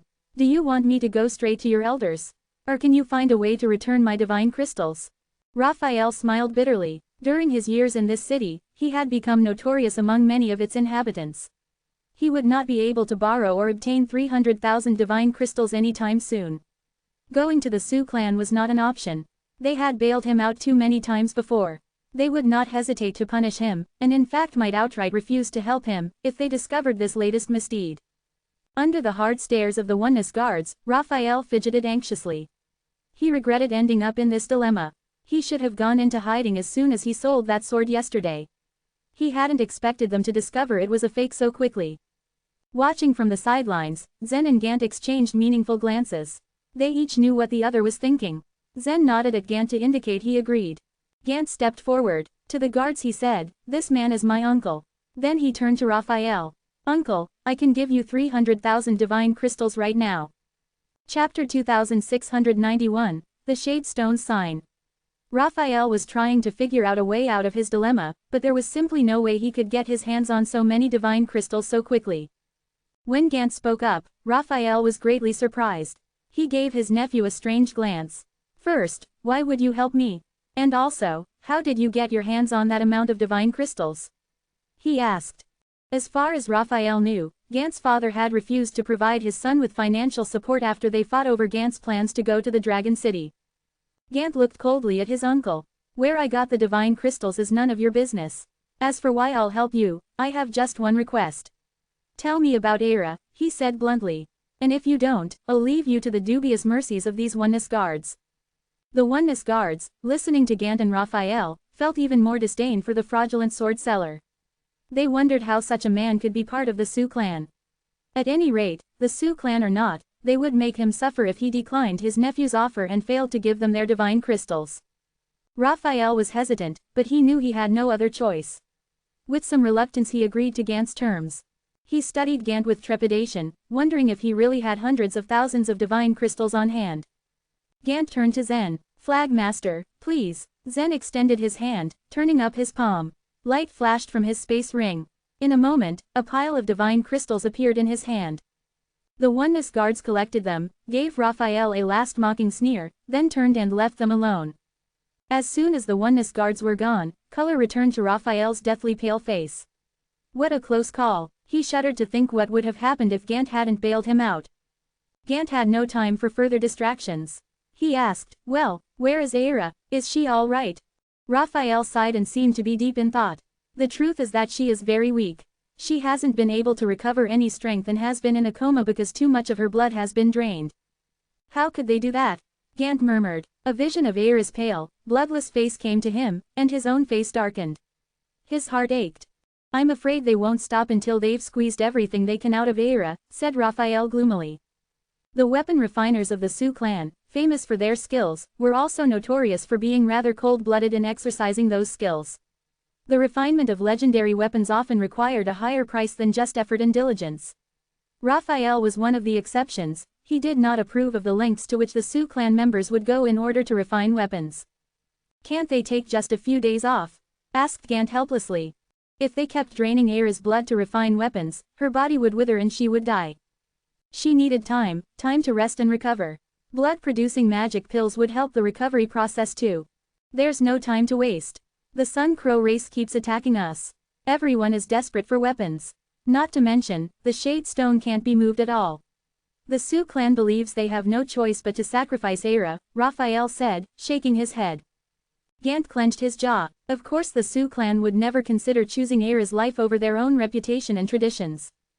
"Let me talk to my father," Gant demanded. There was a look of deep resolution in his eyes.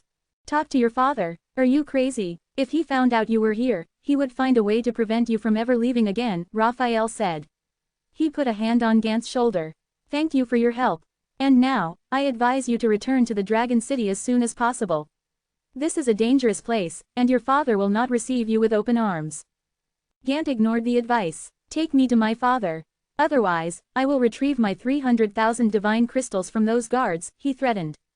Raphael fell silent. He did not actually think Gant could recover the divine crystals from the Oneness guards, but he felt impressed by his nephew's determination. He thought Gant was being foolish, and very brave. He considered for a moment. Then he said, "Very well. I will take you there, but not to talk to your father, only to visit Aira. Is that clear?" "Fine," said Gant quickly. Raphael put away his swords and closed his booth. He began walking into the heart of the city, with Gant and Zen following behind him. As they walked, Gant spoke to Zen through life vitality. "Flag Master, I appreciate your help. I will repay you for the divine crystals no matter how long it takes." He knew that 300,000 divine crystals, such a large sum to him and his uncle, was only a small number to Zen. Nonetheless, he could not take such an amount without vowing to pay it back. "It's not a big deal for me. Please forget it," said Zen calmly. Zen thought Gant was among the most hard-working of his subordinates. Not to mention, Zen's sword-reading liquid business was doing well and raking in large amounts of money. 300,000 divine crystals was truly an insignificant sum to him, especially in the face of Gant's plight. He would give his followers divine crystals if they needed them, Gant included. Gant said nothing. He stayed silent for the rest of the way. Finally, they reached the wall, which was still patrolled by the Oneness guards. The guards moved to block their way. However, Raphael showed them a token, and the Oneness guards immediately allowed them to pass. Just before they entered, Zen saw the magic array. It was comprised of vibrant red lines, and supposedly able to prevent the soul-depriving sun crows from seizing human bodies. As they walked past the wall, Zen saw several glowing green columns ahead of them. A dark, square-shaped stone floated in the center of these columns. The stone was suspended in midair, and hung completely still, as though it was placed on top of some invisible structure. There was magic in its aura. This must be the Shade Stone that Gant had mentioned to him earlier. After so many years, another Shade Stone has popped up. Haha, but I'm afraid there isn't much time left. The voice of number 9527 suddenly rang in Zen's mind. There isn't much time left. What do you mean by that? Zen wondered. Number 9527 chose not to answer Zen's question. I wonder what kind of other shore token is stored within this Shade Stone. So you are interested in this? Zen asked, feeling deeply curious. Over the years, not much had caught the attention of number 9527, not even the soaring snake sword. Zen tried to remember everything Gant had told him about the Shade Stone. It could only be refined into the premium other shore treasure that was comparable to a primary grand nature treasure, but Zen had some doubts about that. My interest has nothing to do with the refinement of weapon. Actually, this is a sign, number 9527 replied. What kind of sign? Zen said, confused. Number 9527 sounded reflective. You can regard it as a timer. Think of it as a grain of sand falling from the sand clock. It is a sign of the degradation of order into chaos. Can you be more specific? Zen sounded a bit frustrated. No. Well, then, Zen sighed. It wasn't the first time that number 9527 said something mysterious and indecipherable. He walked with Gant and Raphael past the stone, and around the huge 9-edges weapon refining array. Eventually, they reached a simple building. Raphael entered the building first. He emerged a short while later, waving for Zen and Gant to come closer. Remember, you must leave as soon as you have seen Aira. If your father finds out about this, all of us will be in big trouble. Gant and Zen quietly slipped inside. Raphael led them to a room with a small blood-red array in one corner. A girl dressed in white lay at the center of the array. The young girl was quite pretty, but her lovely face was white as a sheet, and her breathing was slow and shallow. It was obvious that she had already lost too much blood. The red array flashed, and more drops of blood oozed out of the young girl's body. Aira. The sight of Aira, so pale and weak, sent a pang of pain through Gant. He rushed forward as though to pull her to safety. Raphael seized him by the arm. Stop it, he hissed. Are you insane? Gant was furious. They are the ones who are insane. Aira is dying, and still they drain her of more blood. He shouted. He tried to shake his arm free, but Raphael maintained his grip. You know there's nothing I can do. If you want to save her, good luck persuading your father to do so. After all, you don't have the ability to remove her from the array either, or do you? Raphael asked. He met his nephew's eyes. Chapter 2692, A Family Conflict. Gant was baffled upon hearing Raphael's words. Here, many Sioux clan members and Oneness guards heavily guarded the area by keeping their eyes and ears open. So what if he found Aira? He could barely say a word to her, let alone take her away. After Aira was born, her parents died. I know she leads a miserable life and I feel sorry for her. But there's nothing I can do. Raphael let out a sigh and said, you'd better leave first. Yesterday you survived the Sun Crow race's attack in Blue Cloud City. You ought to get as much rest as you can. As Gant's father ascended to the position of the Sioux clan master, he employed strict rules which demanded that all Sioux clan members must prioritize the clan above all else with great sacrifice. However, the members were not in favor of Aira dying unless there was no other way.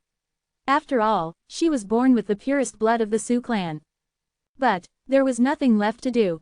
Gant felt hopeless and couldn't accept that this was the fate that awaited Aira. At that moment, the door was flung open. 3 people walked in. They were dressed in white clothing that was adorned with the patterns of flame and sword on its shoulders. They were from the Sioux clan. A middle-aged man led the group. His features included long eyebrows and big, brown eyes which he now used to glance around the room with a piercingly cold gaze. The 3 people were surprised to find out that they weren't alone in the room. As soon as the middle-aged man caught a glimpse of Raphael, he called out to him, Raphael. What are you doing here? I thought you. Before he could finish his words, the middle-aged man noticed Gant beside Raphael. His eyes were momentarily full of confusion before being replaced by the fierceness. He shouted, Gant, what are you doing here? The middle-aged man was Kalen Su, Gant's father. Previously, Gant was frightened whenever he had to be around his father. However, at this moment, he straightened his neck and exclaimed fearlessly, I'm here to take Aira away. Father, there's no need for her to sacrifice her own life for the Sioux clan. Gant had been at odds with his father ever since he decided to go to the Dragon City. Kalen Su had decided to take Gant home and subject him to strict discipline after successfully refining the Shade Stone. He never expected Gant to come to the Blue Cloud City and defy him once more. So you believe she doesn't have to sacrifice herself for our clan? Need I remind you that the Sioux clan has achieved the power it has now because of the sacrifices of thousands of Sioux clan members? If there is no such a powerful clan to support you, who do you think you are? If so, I'm afraid you are even unable to enter the Dragon City. Kalen Su uttered in a tone that would send chills down anyone's spine. Over the years, the Sioux clan managed to steadily increase its status in the Oneness Sky Palace thanks to the decisions and actions of Kalen Su. Whether I can enter the city or not is none of your business. Today, I have to take Aira away. Gant proclaimed loudly. How dare you? If you even think about taking her away, I make sure that you can never leave this city. Kalen scolded. Gant squared his shoulders and walked straight towards Aira. He tried to cross the blood-red array and draw her out. You're asking for death. Gant's two uncles, Reuben Su and Abelson Su, who were on either side of Kalen Su, didn't move, while Kalen Su was furious. Being a weapon refiner, Kalen Su possessed a high cultivation base which helped strengthen his power. He was a powerful warrior in the 7th stage of the Other Shore realm. With his arms stretched out, he began to try and slap some sense back into Gant. If his palm managed to make contact with his face, his son would be met with an attack equivalent to at least 30 divine megatons of force. The slap could potentially disable or even kill him. Kalen, Raphael called out as he hastily made his way in front to block Gant from the attack. Idiot off. Unfortunately, Raphael had poor weapon refining skills and his cultivation base was weaker than those of his brothers. He was easily slapped away by Kalen Su, taking in all the force that came with it. Phew. Kalen Su raised his hand once more and rushed towards Gant. Gant ignored Kalen's action and decided then and there that he would accept whatever cruelty his father would throw at him, even if it meant death. Gently turning his hand, Zen summoned the energy of the demonic eye which started to gather in his palm. He quickly moved to Gant's side and pushed his arm forward. Zen's palm strike seemed to be slow, but it was extremely fast, in fact, as it blocked Kalen's attack. Bang! When Zen's and Kalen's palms made contact, the resulting power was formidable. The force spread out from under their feet and shook the entire building violently. It's normal for father and son to quarrel over family affairs. But this is going way too far, Zen pointed out slowly. Kalen's rage made him want to teach his son a hard lesson. However, he wasn't expecting his attack to be blocked by the young man in front of him now. He was stunned. Gant's uncles shared the same baffled expression on their faces. They noticed that Zen's cultivation base was slightly weaker than Gant's. They presumed that he was just Gant's friend from the Dragon City that was just in the 1st stage of the Other Shore realm. He was someone that no one would notice immediately. However, Zen was able to resist Kalen's attack with ease, which gave everyone an entirely new impression of him. Even a warrior in the 3rd or 4th stage of the Other Shore realm could never resist Kalen's palm strike easily like Zen did. Who are you? This business concerning my family has nothing to do with you, Kalen Su iterated callously. Although he didn't fear Zen, Kalen Su decided not to underestimate Zen. He knew that, despite being only at the 1st stage of the Other Shore realm, this man was truly powerful and had a strong background. Gant isn't just a member of the Su clan, Zen uttered seriously. He's part of my team too. As the flag master, it's my duty to protect him. After staring at Zen for quite some time, Kalen Su addressed him with a cold smile and said, "You're nothing but a flag master. And yet here you are trying to prevent us from refining the Shade Stone. No matter which clan you're a part of, you're asking for death." With that, scorching power emitted from his body. He had summoned his Other Shore token, the demonic fire dragon scale of stage 7. As the sweltering power dispersed, everyone felt as though their faces had suffered severe burns. Gant's two uncles, Reuben Su and Abelson Su, stepped back. The building was meant to be temporary and so its foundation wasn't strong enough to withstand the heat. With a loud crackle, the building walls began to crack. The Oneness guards, who were outside the building, heard this. Deciding to investigate, they went in and saw what was happening. Zen stood still, his pupils slightly contracting. Kalen Su was in the 7th stage of the Other Shore realm, which meant that even if Zen went all out, he'd just barely be able to survive. But Zen had no intention of going all out. This was never what he intended upon escorting Gant. Kalen Su was Gant's father after all. Gant, who had already passed through the blood-red array, turned around and stopped in front of Zen. "Father," he addressed Kalen Su, "if you wish to kill me, your insignificant son, then do it. But please, don't attack my flag master." Gant was thankful to Zen for taking care of him during their long journey towards the Blue Cloud City. Now, he wanted to return the favor by being the protector. Kalen's eyes twitched as he stared at his son standing before him. He never intended on killing Gant, even if he never lived up to his standards. The room began to gradually cool down. Waving his hands furiously, Kalen Su shouted, "Get out!" Chapter 2693, A Hopeless Choice. Bang! The door banged shut tightly. The Oneness guards threw Zen, Gant, and Raphael out. "Why was I kicked out?" Raphael said, a bitter smile on his face. Gant stood still, looking desperate. "Gant, you don't have to worry. They won't be so cruel to Ira. Besides, her bloodline is so rare that they won't want to lose her," Raphael said in an attempt to comfort Gant. Gant glared at Raphael before retorting, "Do you think my father is not heartless enough to Ira?" Look at her, she looks like she's dying. Raphael frowned as he said, Gant, I have to remind you that you and Aira are cousins. You can't marry her. What nonsense are you talking about? Gant's expression changed. I was just reminding you, Raphael said, chuckling. Zen smiled and shook his head at their conversation. We must consider everything carefully before making a decision. Besides, your uncle is right. Since Aira's bloodline is so special and valuable, they won't let her die. The array not only extracted Aira's blood, but also kept replenishing her blood vitality. As long as her blood vitality was replenished in time, the array would not kill her. The Oneness Guards and the Su clan had tried their best to detain her. So it was impossible for the three of them to take her away, especially since they didn't have a proper excuse to do so. Gant believed Zen, but he didn't think they were able to take his cousin away. Gant and Zen were just about to leave, when a roar resounded from high above them. Zen looked up to see a faint shadow appear in the air above the blue cloud city. He frowned at the sight. The cage of heaven and earth had covered the entirety of the mountain viewing province. How could anyone in the mountain viewing province use the grand teleportation? Zen noticed that the shadow was gradually condensing under his gaze. 2 wings, each 100 feet wide, spread out, revealing a half-naked woman at their center. The woman's eyes were closed, as if she was not awake, and her body emitted a faint golden light. She flapped her wings gently and they wrapped up her entire body within them. The golden light then suddenly shot out in 4 directions. The directions of the 4 golden lights. Zen's eyes widened. Even Kalen, who had just let Zen, Gant and Raphael out, was shocked to see this, along with a few high-level members of the Oneness Guards. The directions in which the 4 golden lights had shot were the 4 arrays of innumerable swords in the Blue Cloud City. Buzz. Each array of innumerable swords was guarded by more than 10 Oneness Guards, including a 5-star Oneness Guard. When these Oneness Guards saw the golden lights shooting towards them, they immediately raised an alarm. Woo, but it took a long time for the arrays of innumerable swords to absorb the divine crystals. After the Cage of Heaven and Earth was activated, the humans and the Sun Crow members couldn't use the grand teleportation anymore, which was why the Oneness Guards hadn't expected the half-naked woman to use the grand teleportation and launch a sudden attack. The 4 golden lights hovered above the 4 arrays, waiting for the woman's next order. The woman, who was still suspended in the air, said, "Truth of holy words, golden light extinction." Swoosh. The 4 golden lights poured down from the sky like 4 torrents of water. Step back. When the Oneness Guards guarding the arrays of innumerable swords felt the power of the golden lights, only one thought was on their minds, to run for their lives. They couldn't resist the formidable energy attack, and they didn't want to be destroyed with the arrays.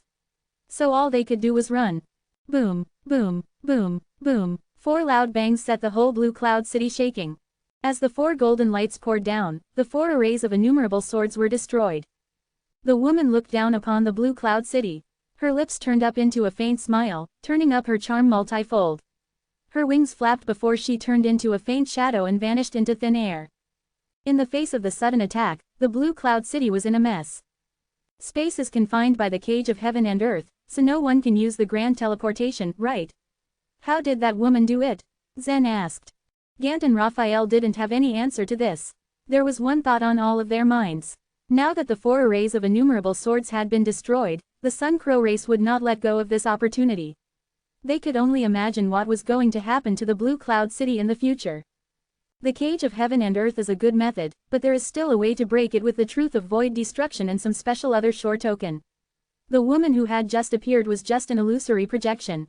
Her real body wasn't here, explained number 9527. It would answer all of Zen's questions unless they were related to the depths of the other shore. What? The woman was just an illusory projection.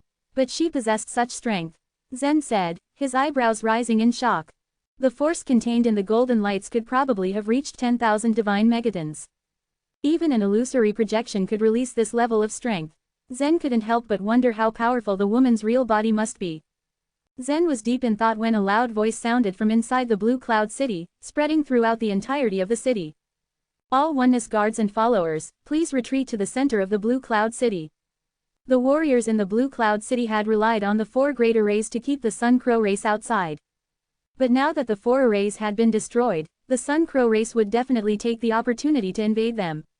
There was no point in defending the city. The senior leaders of the Oneness Guards gave the order to gather all the warriors in the center of the city to protect the 9 Edges weapon refining array. People from all directions gathered in the center of the city. Gant panicked as he looked at the crowd. Flag Master, what should we do now? Let's stay here and wait, Zen replied. Inside the Nine Edges weapon refining array. Everyone, including Kalen, saw the warriors gathering in the center of the city. What should we do now? Asked a weapon refiner from the Oneness Sky Palace. We are running out of time, said Reuben as he looked at the Shade Stone. The Shade Stone was so solid, it couldn't be destroyed no matter how many thousands or even tens of thousands of divine megatons of force hit it.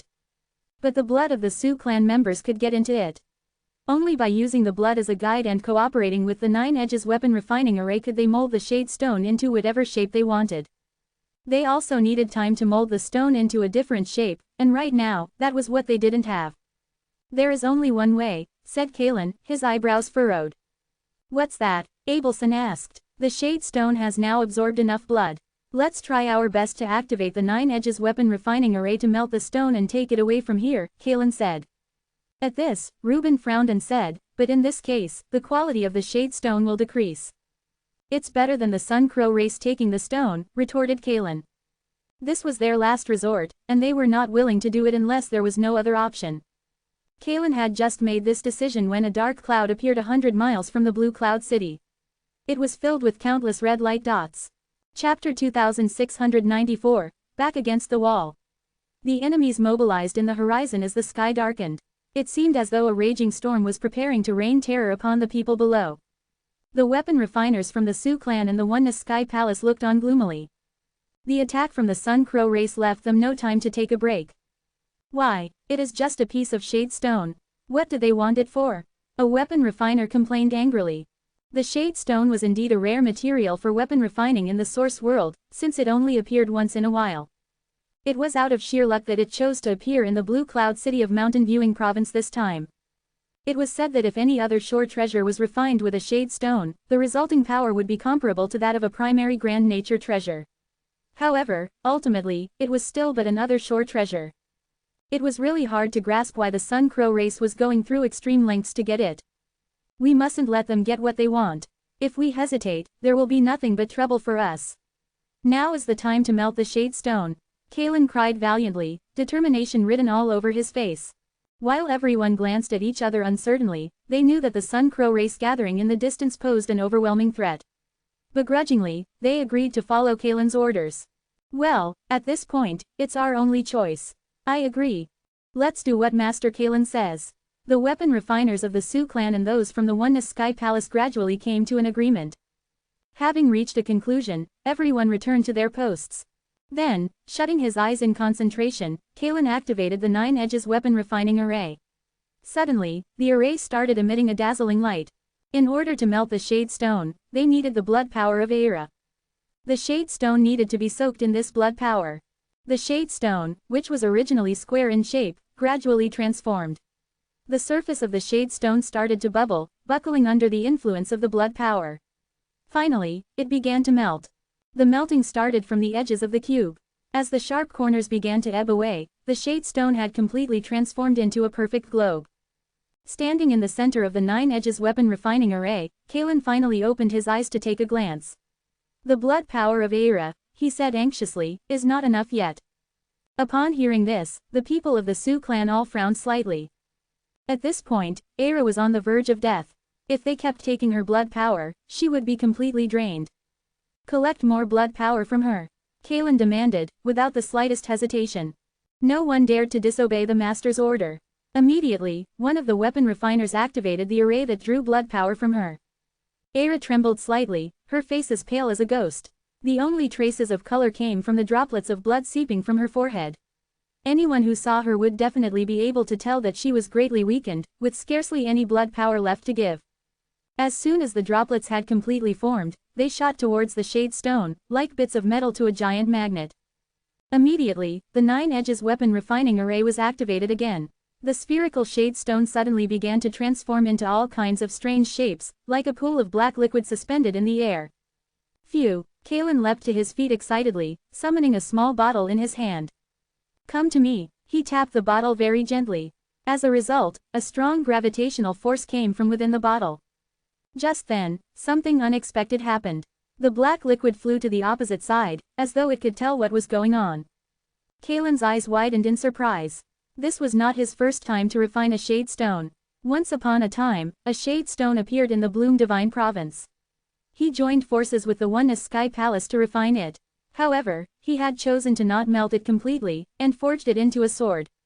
Vastly impressed, the Oneness Sky Palace rewarded the Sioux clan with tens of millions of divine crystals in exchange for the sword. Kalen's eyes darted back and forth, following the melted shade stone that managed to keep dodging him. Even so, there was no need to worry, as it was trapped inside the 9 Edges weapon refining array. There was no way Kalen would let it escape. Pointing at the black liquid, he summoned a spell that shot out a column of green light, enveloping the black liquid. Seize it. The black liquid wriggled desperately in the air, but it couldn't break out of the array. Kalen walked cautiously towards it, till finally, the black mass was sucked into the bottle. Buzz. Even after it was bottled, the black liquid still struggled to escape, bouncing off the walls of its glass enclosure. Done. Remove the 9 Edges weapon refining array. We're leaving the Blue Cloud City. Kalen couldn't conceal his excitement, his lips upturned slightly. The others did not respond. Instead, it seemed they had lost interest in what had just happened. Kalen, confused by the silence, whipped around to face them, only to find them staring at the sky nervously. Kalen, following suit, looked up to the sky and gasped. The entire sky above the Blue Cloud City was covered by the Sun Crow race. It would not be easy to leave. Atop the city wall, all the Oneness guards shuffled around uneasily. Having lost the protection of the 4 arrays of innumerable swords, it would not be easy to fight the Sun Crow race. This could be a bloody battle. Similarly, the recruited soldiers at the foot of the city wall also looked mournful as they expected what was to come. This is not right. Even a 5-star task shouldn't be a fatal one. There are too many uncertainties with the war against the Sun Crow race. No one knows how it will go. Will we all die here? Most of these people had come here in eager pursuit of merit points. Who could have known the Blue Cloud City would fall so soon? The people who had chosen this mission were basically dead men walking. It was no wonder they were desperate. Gant was affected by the low morale of the others. He felt depression taking over him. He had been worried about Era. However, at the moment, the situation was no better for him. Not only that, all the core members of the Sioux clan were there. If the Blue Cloud City was destroyed, the whole Sioux clan would suffer great loss. Zen remained calm. This place was swarming with the Oneness guards. It was impossible for them to rely on only the 4 sword arrays. Right then, Maxim's voice interrupted his thoughts. What are you waiting for? Come with me. Following Maxim, Zen and Gant headed towards the right side of the city wall. There, they met Rupert, Alfie and others. Once their eyes met, they exchanged bitter smiles. Very soon, this place would be soaked in blood, and they knew it. It was a heaving rock resting on everyone's stomach. Everyone felt this heavy burden weigh down on their backs. I don't know why the Sun Crow race is acting like this. But for us, the most important thing right now is to survive, said Maxim in a grave tone. Obviously, he was also under great pressure. Maxim turned to Zen and Gant, smiling wistfully. If the Sun Crow race weren't all over this place, I would let you go. But unfortunately, that isn't the case. Hearing Maxim's words, Alfie and Rupert exchanged funny looks. No one wanted to say it aloud in front of Zen, but they knew that even if everyone else died, he'd probably be the sole survivor. Meanwhile, the people of Blue Cloud City formed a circle around its center. The outermost layer of the circle consisted of the women, elderly, and children, who had gathered there out of survival instinct. The ones in the innermost part of the circle were the important Oneness guards and weapon refiners. On the city wall stood the 1-star and 2-star Oneness guards. Lastly, the recruited soldiers were stationed right outside the wall, among them was Zen. Everyone held their breath, anxious at what was to come. Then, all at once, the enemies launched their attack. Sun Crows flooded into the city from all directions. From afar, they looked like steadily approaching dots in the distance. Gritting their teeth and brandishing their swords, everyone was prepared to fight for their lives. Chapter 2695, Help! The flocks of Sun Crows approached from all sides. They surrounded Blue Cloud City like a vast, dark-colored tide. The few buildings in the city stood like rocks visible on the surface of the sea. They crumbled as the enemy flew over them, submerged in the tide of Sun Crows. They are coming, Zen said, holding his sword ready. Everyone was tense, waiting for the battle to start. The various other shore tokens released all kinds of energy, which vibrated and hummed in the air. The first to fall to the Sun Crows were the people who stood in the outermost layer. Some among these people were true gods and other shore realm warriors. Yet their strength was below that of the soldiers in the inner circle, and they were soon outmatched by the sheer numbers of the sun crows. They put up only a brief resistance before they were overwhelmed. The sharp, acrid smell of blood filled the air. The sounds of screams, cries, and calls for help echoed all around them, punctuated by the quacks and squawks of the crows. Some of the soldiers were upset, and wanted to spread out to try to help the people under attack. But their orders were clear. Everyone, stay put. The strongest guards had already gathered in the central region and formed an array, their strongest line of resistance against the sun crows. If any soldier left without permission, the array would be broken. And so no one moved an inch, although their fists clenched and their hearts wept at the tragedy unfolding around them. These were battle-hardened soldiers. They were used to seeing death and destruction. Yet it was a terrible tragedy to see their own kind being torn into pieces by a different race. The crows were brutal and vicious in their attack. They slaughtered the people in their path by ripping them to shreds, and eating the torn pieces of their victims. Inexorably, the legions of crows drew closer and closer to the central region. When the crows were within striking range, a voice shouted from the high wall. Attack! There was a loud swish as soldiers swung their swords in unison. Countless rows of long swords shone, emitting waves of light and energy. It was finally time for the warriors to unleash their thurges. The colorful radiance of the swords radiated brightly, spreading outwards towards the crows. The power emanating from everyone was incomparable. The huge gathering of people of the other shore realm meant that all their various powers had been centralized into one massive, unstoppable force. As the light reached the first wave of sun crows, the crows were killed and torn apart. Every crow that rushed forward to take the place of the fallen met with the same fate. The sight of the dead crows raised everyone's morale, and they continued their attack. It seemed that through concerted and unified effort, they could overcome the crows even though they were surrounded on all sides. However, how long could they keep up this level of energy? The number of the sun crows was even larger today than on the previous day. There seemed to be no end to the waves of crows flying forward, closing in around them like a dark and deadly net. They launched the same attack at another line of sun crows. Like the first group, the crows collapsed under the power of their strike. They attacked the third group with similar results. So far, none of the soldiers guarding the Blue Cloud City had died. But there was something different about the fourth wave of the crows. Golden light glinted in their ranks. The soldiers saw the gold and froze. Rupert and the others knew instantly what it meant. The sharp-winged sun crows were coming. The speed of this kind of crows was surprisingly fast, and they were not something an ordinary other shore realm warrior could withstand. Look out, the Oneness Guards will take care of the sharp-winged sun crows. Quote. As the fourth wave of crows pressed in, the Oneness Guards launched their own counterattack. Their swords swished in the air. The sharp-winged sun crows were incredibly fast and powerful, and several of the crows were flying directly towards Zen. Zen watched the crows coming closer and raised his long sword. Before he could attack, an aura of power emanated from behind him. Rays of white light shot over his head, and struck the sharp-winged sun crows. The crows that had been hit froze in midair, solidified into ice, they dropped to the ground and splintered into pieces. Zen turned and saw Maxim behind him. He had launched the attacks. Don't worry, I won't let the crows hurt you, Maxim said reassuringly. Together, the counterattacks of the Oneness Guards managed to weaken the threat of the sharp-winged sun crows. But although they were holding their own against the sharp-winged sun crows, this time, there were also many casualties in the ranks of the soldiers. The sharp-winged sun crows that managed to pierce through their defenses had attacked some of the soldiers, stabbing many of them to death. As the battle continued, to their horror, they realized that the ranks of the sharp-winged sun crows seemed to be swelling. More and more crows were coming in as reinforcements. Their numbers were growing increasingly difficult to fend off, even for the Oneness Guards. Frost's spiritual sword, Maxim shouted. Maxim had brought out his ultimate weapon, a powerful, transparent long sword.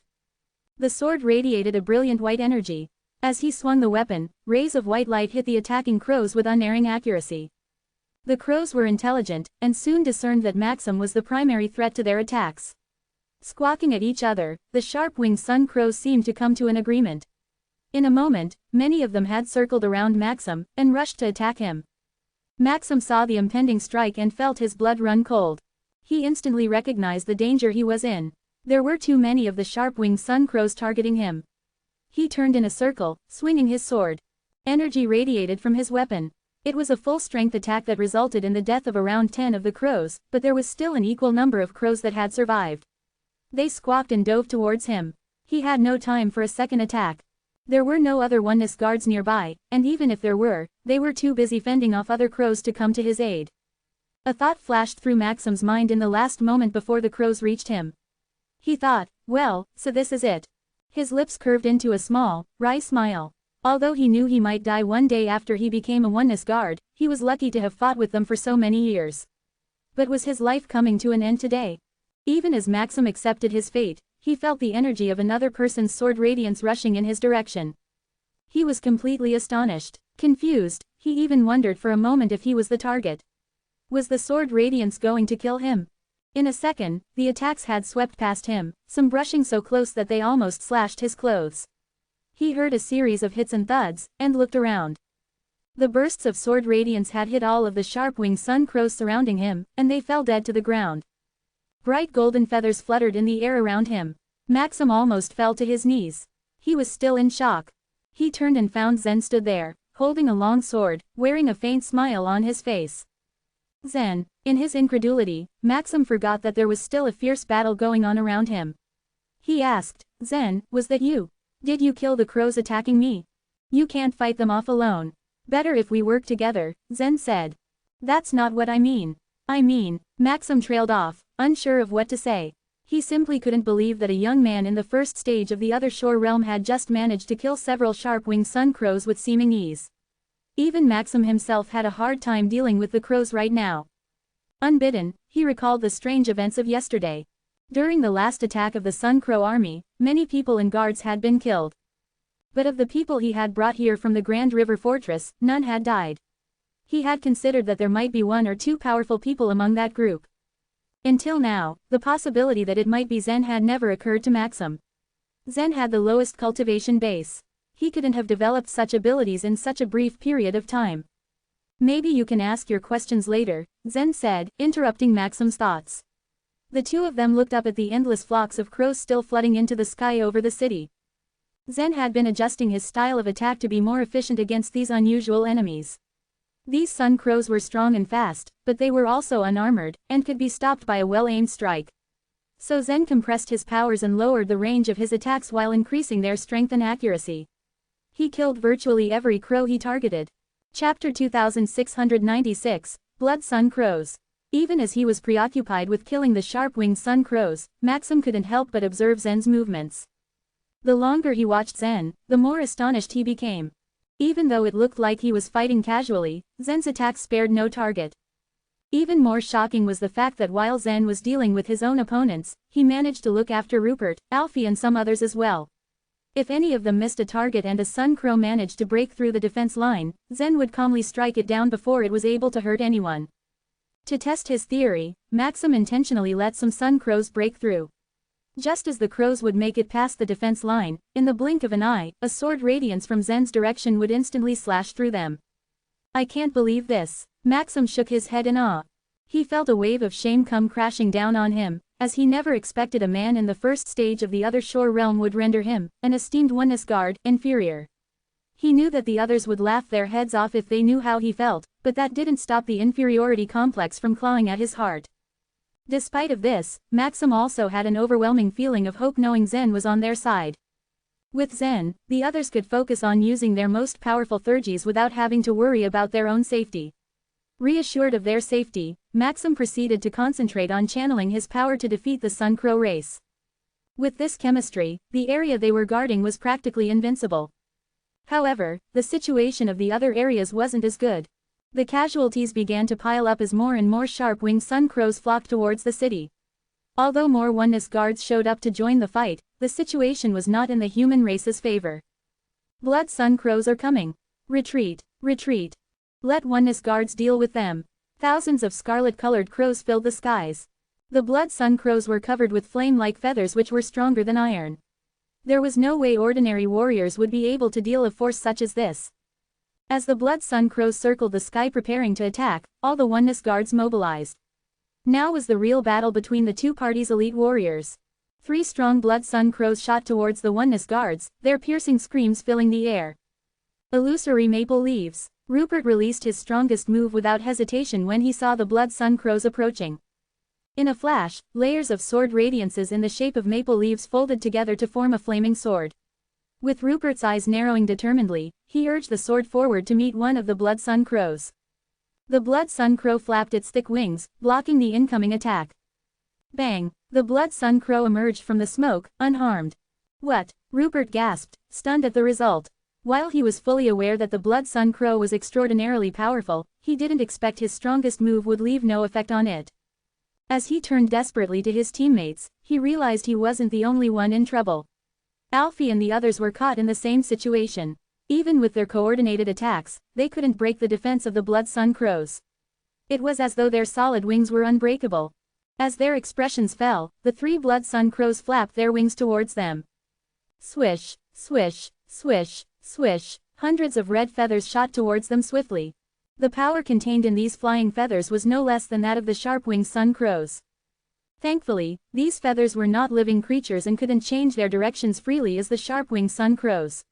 Rupert and the other warriors could defend themselves from harm. However, that wouldn't be the case for ordinary blades.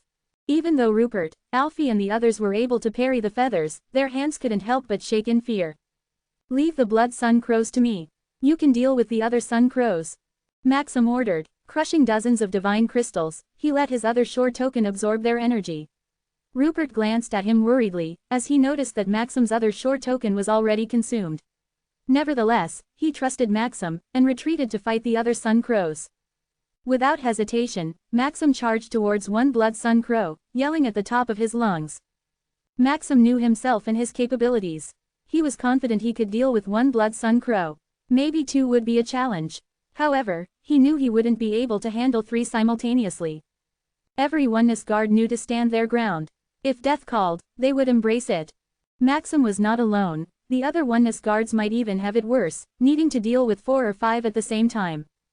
Snowstorm twining. Maxim released violently cold intent to slow down the Blood Sun Crows. But the feathers on the wings of the Blood Sun Crows were like hundreds of iron swords, all aimed at Maxim. Swoosh, swoosh, swoosh, rounds of crimson feathers shot towards Maxim. As he dodged the blade-like feathers, he kept an eye out for an opportunity to strike back. Once it came, he seized the moment to draw his sword. He swung it with precision, and the Blood Sun Crows backed off momentarily as they gathered to attack collectively. Although he was no newbie to swordsmanship, he was no match for the 3 crows gathered before him. Swish! As Maxim instinctively dodged the volley of feathers, he noticed one of the Blood Sun Crows suddenly darting upwards. It was about to engulf him with its wings completely. Facing this pair of blade-like wings, Maxim gritted his teeth as he made a split-second decision. Without dodging, he channeled all his power into his sword. "Even if I have to die here, I will kill one crow. Otherwise, it would be too shameful to live," he cried as he rushed towards the crow. As Maxim charged towards his death, he suddenly felt a strange force surge from behind him. This force did not come from the other shore power, but from the power of godly way. He was not familiar with such a power. This strange feeling lingered in his heart. Suddenly, a dazzling white light exploded above his head, temporarily blinding him. The energy released by it left him dazed and confused. Who did it? One of my colleagues. A 2-star Oneness Guard or a 3-star one? Maxim thought to himself. When his vision and wits returned and the light faded, he realized that the Blood Sun Crow he was about to strike was headless, blood messily spurting out of its neck. The crow that once seemed so menacing now lay lifeless on the ground. Frightened, the other 2 Blood Sun Crows nervously flapped their wings backwards. Even non-human creatures such as them could feel fear. When Maxim whipped his head around to see who saved him, he was stunned. "What? It's you again." This marked the second time Zen had saved his life in such a short amount of time. Maxim wanted to thank him, yet was too embarrassed. He was at a loss for words. Having narrowly escaped death again, he didn't know whether to laugh or cry, or both.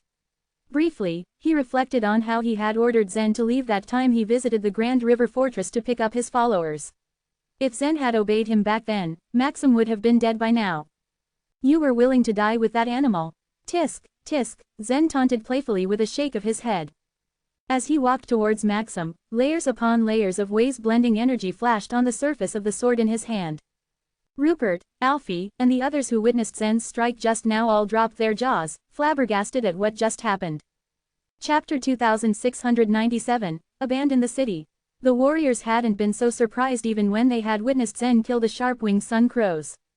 The sharp-winged Sun Crows didn't possess strong defense abilities.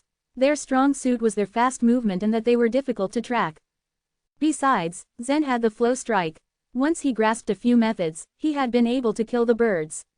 The other warriors understood that. But now, Zen was facing the Blood Sun Crows. Even other Shore Realm warriors could not break the defense of the Blood Sun Crows. Only Oneness guards could take them head-on. Even Maxim was frustrated under the siege of the 3 Blood Sun Crows.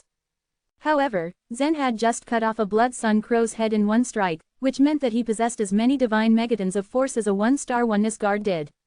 The other warriors suspected that Zen might be even stronger than a 1-star Oneness guard. Where did Dragon City get such a powerful warrior? Even a Flag Master is stronger than a 1-star Oneness guard. Has Dragon City become this powerful? They wondered. Gant was the only one among them who kept his calm. He knew that Zen wasn't showing his full strength yet. He wasn't sure how powerful Zen actually was. But the strike that Zen had let loose outside the Dragon City had impressed Gant. The remaining 2 Blood Sun Crows were cawing to each other, talking in their own language. Nobody knew what they were talking about. Their wings unfurled suddenly, the force they emitted surging wildly. 2 identical other shore tokens appeared on their heads. They were white feathers and gave them an aura of holiness. Are those their other shore tokens? Zen was slightly stunned. Yes, they are feathers from the Sunset Temple, Maxim said, nodding. Why are their other shore tokens exactly the same? Zen noticed that a similar white feather had surfaced on the head of each Blood Sun Crow not far away. Since they have occupied the Sunset Temple, they distributed all the other shore tokens in the temple to their race. Maxim patiently explained to Zen, surprised that Zen didn't know such basic knowledge. The Sunset Temple has been occupied by the Sun Crow race. Upon learning this, Zen wanted to ask if the Oneness Sky Palace also had a temple.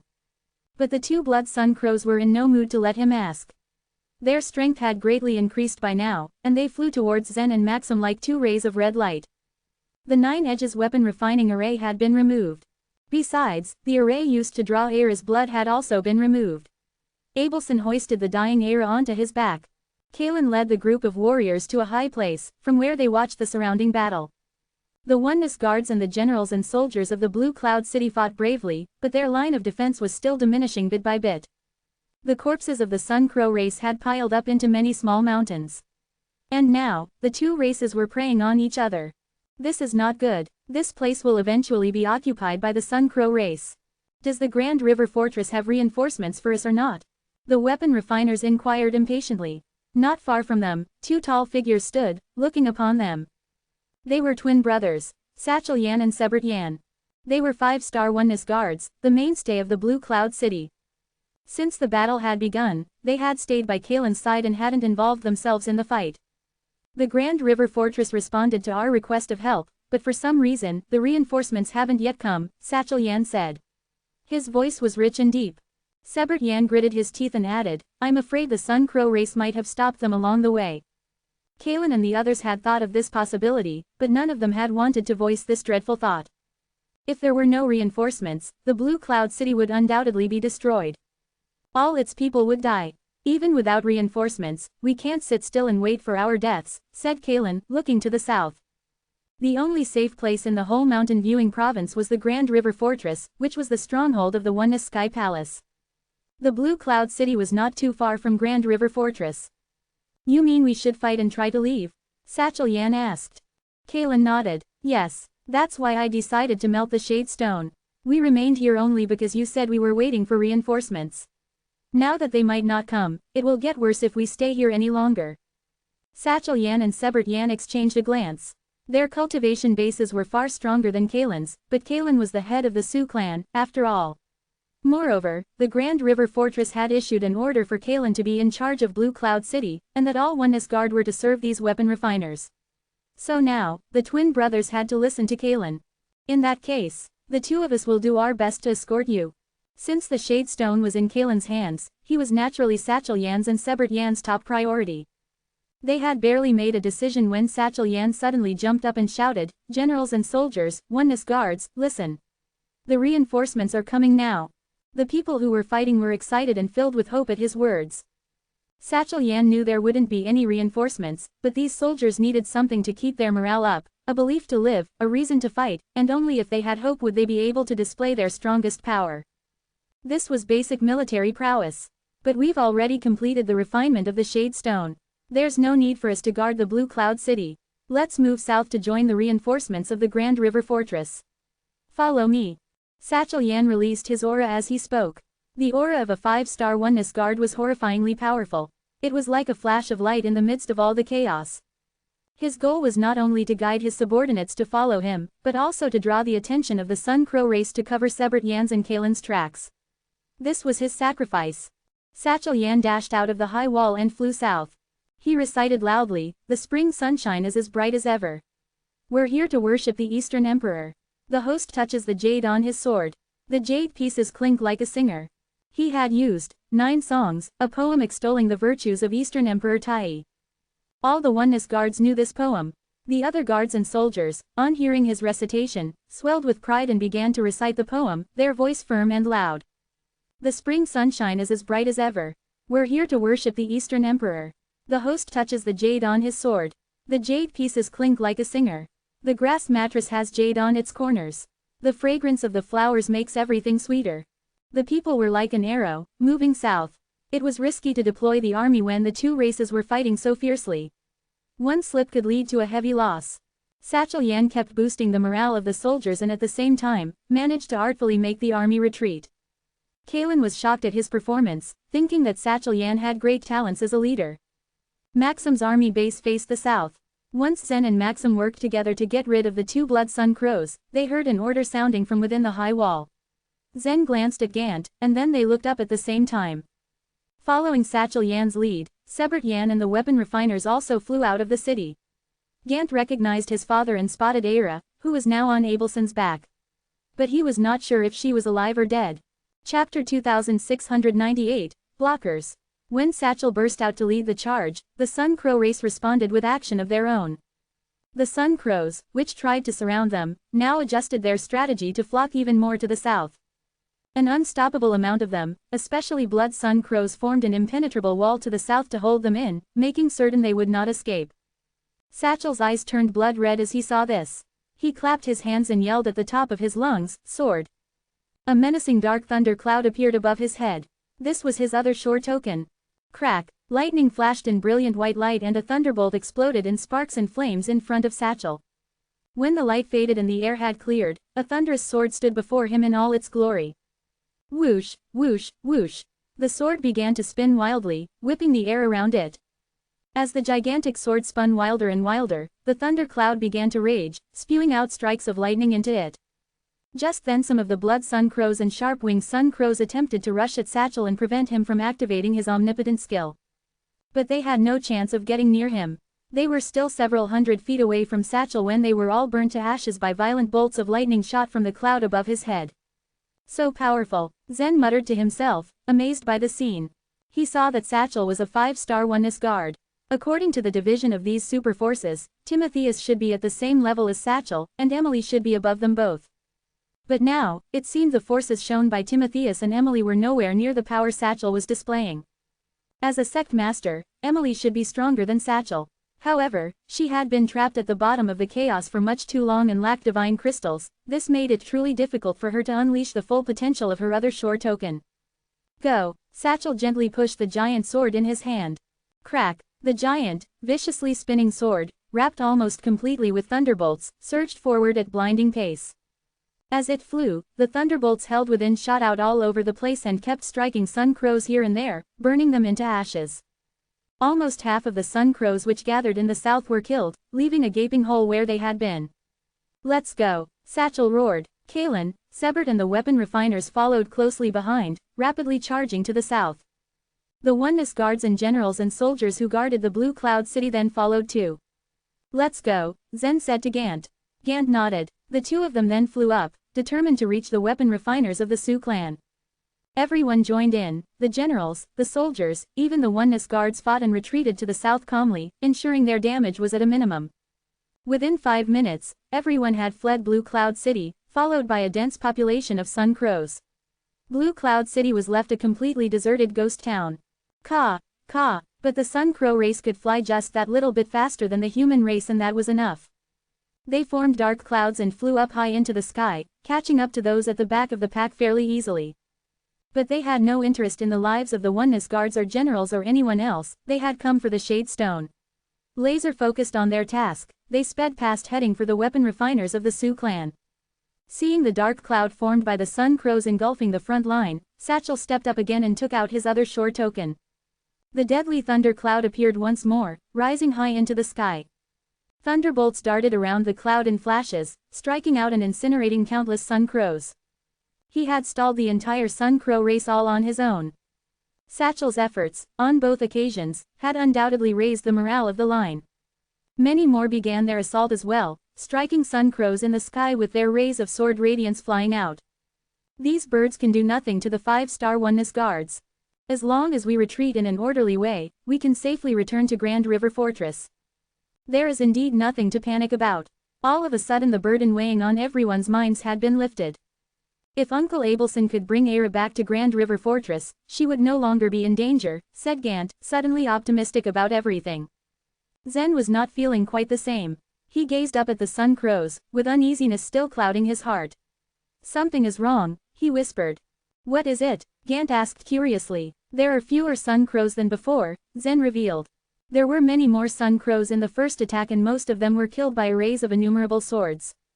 This time, the Sun Crows pounced one after another. Although many had been killed by the generals and soldiers, they were definitely less than the last attack. What made it more confusing was that the arrays of innumerable swords had been destroyed by that two-winged woman. So what? It could just mean they don't have enough birds, Gant said, totally unconcerned. Zen shook his head. If the Sun Crow race doesn't have enough backup, they wouldn't have taken the risk to destroy the arrays of innumerable swords. What they're doing is more like trying to force us out. It appeared that Zen was not the only one who had noticed this. The weapon refiners as well as Sebert and Satchel had been alerted to what was going on around them. It was by no means an easy task to resist the Sun Crow race. Their way back to Grand River Fortress was going to be a much bigger mountain to climb than they had thought. Hearing Zen's analysis, Gant's face and demeanor shifted. What should we do now? He asked with a nervousness growing within him. Zen didn't know what to do. They could only continue on forward and see what fate had lined up for them.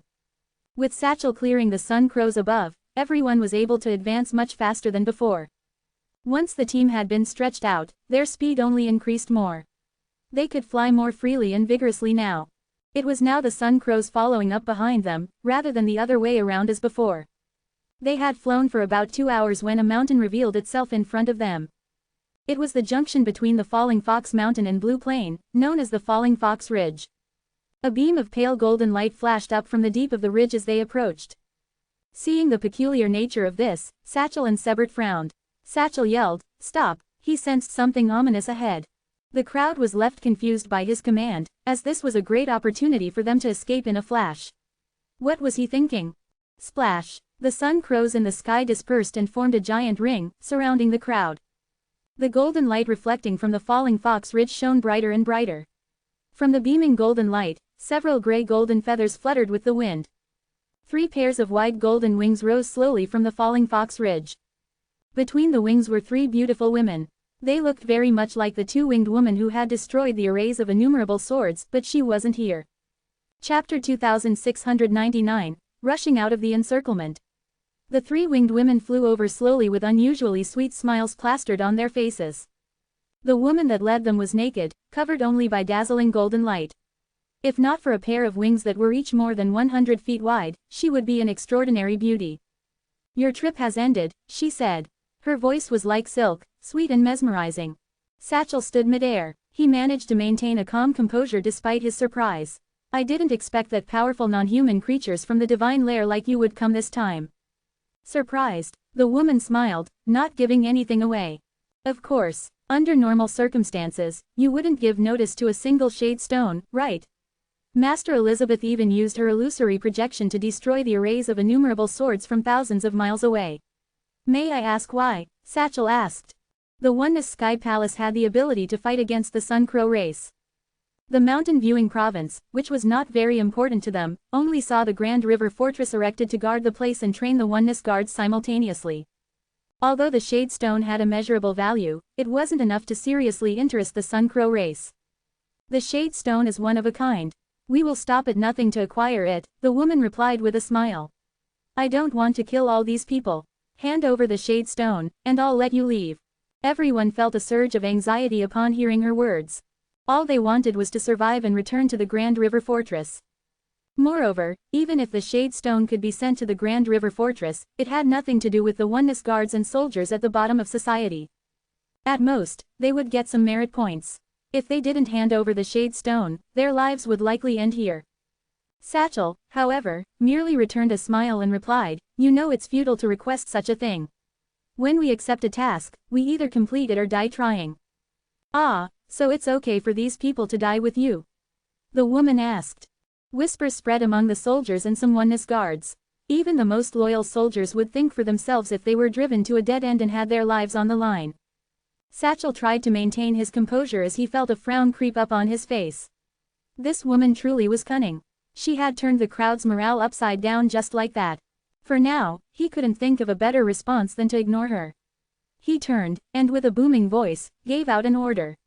"Sebert, escort Master Kalen away. Other Oneness guards are to make a sword array. These demonic women are not of the same race as us and will never let us go." With the order set in place, there was neither a room for maneuver nor surrender. A cold smile was plastered across the woman's face as she said, "Well then, we have nothing to say. Bella, Mary, you two go take the shade stone." The moment she gave out the order, the other two women's oars soared. Satchel knew there was no room for hesitation. He immediately waved his hand, and with a flash of lightning, a huge sword materialized in front of him. Meanwhile, Sebert escorted Kalen to flee from the side.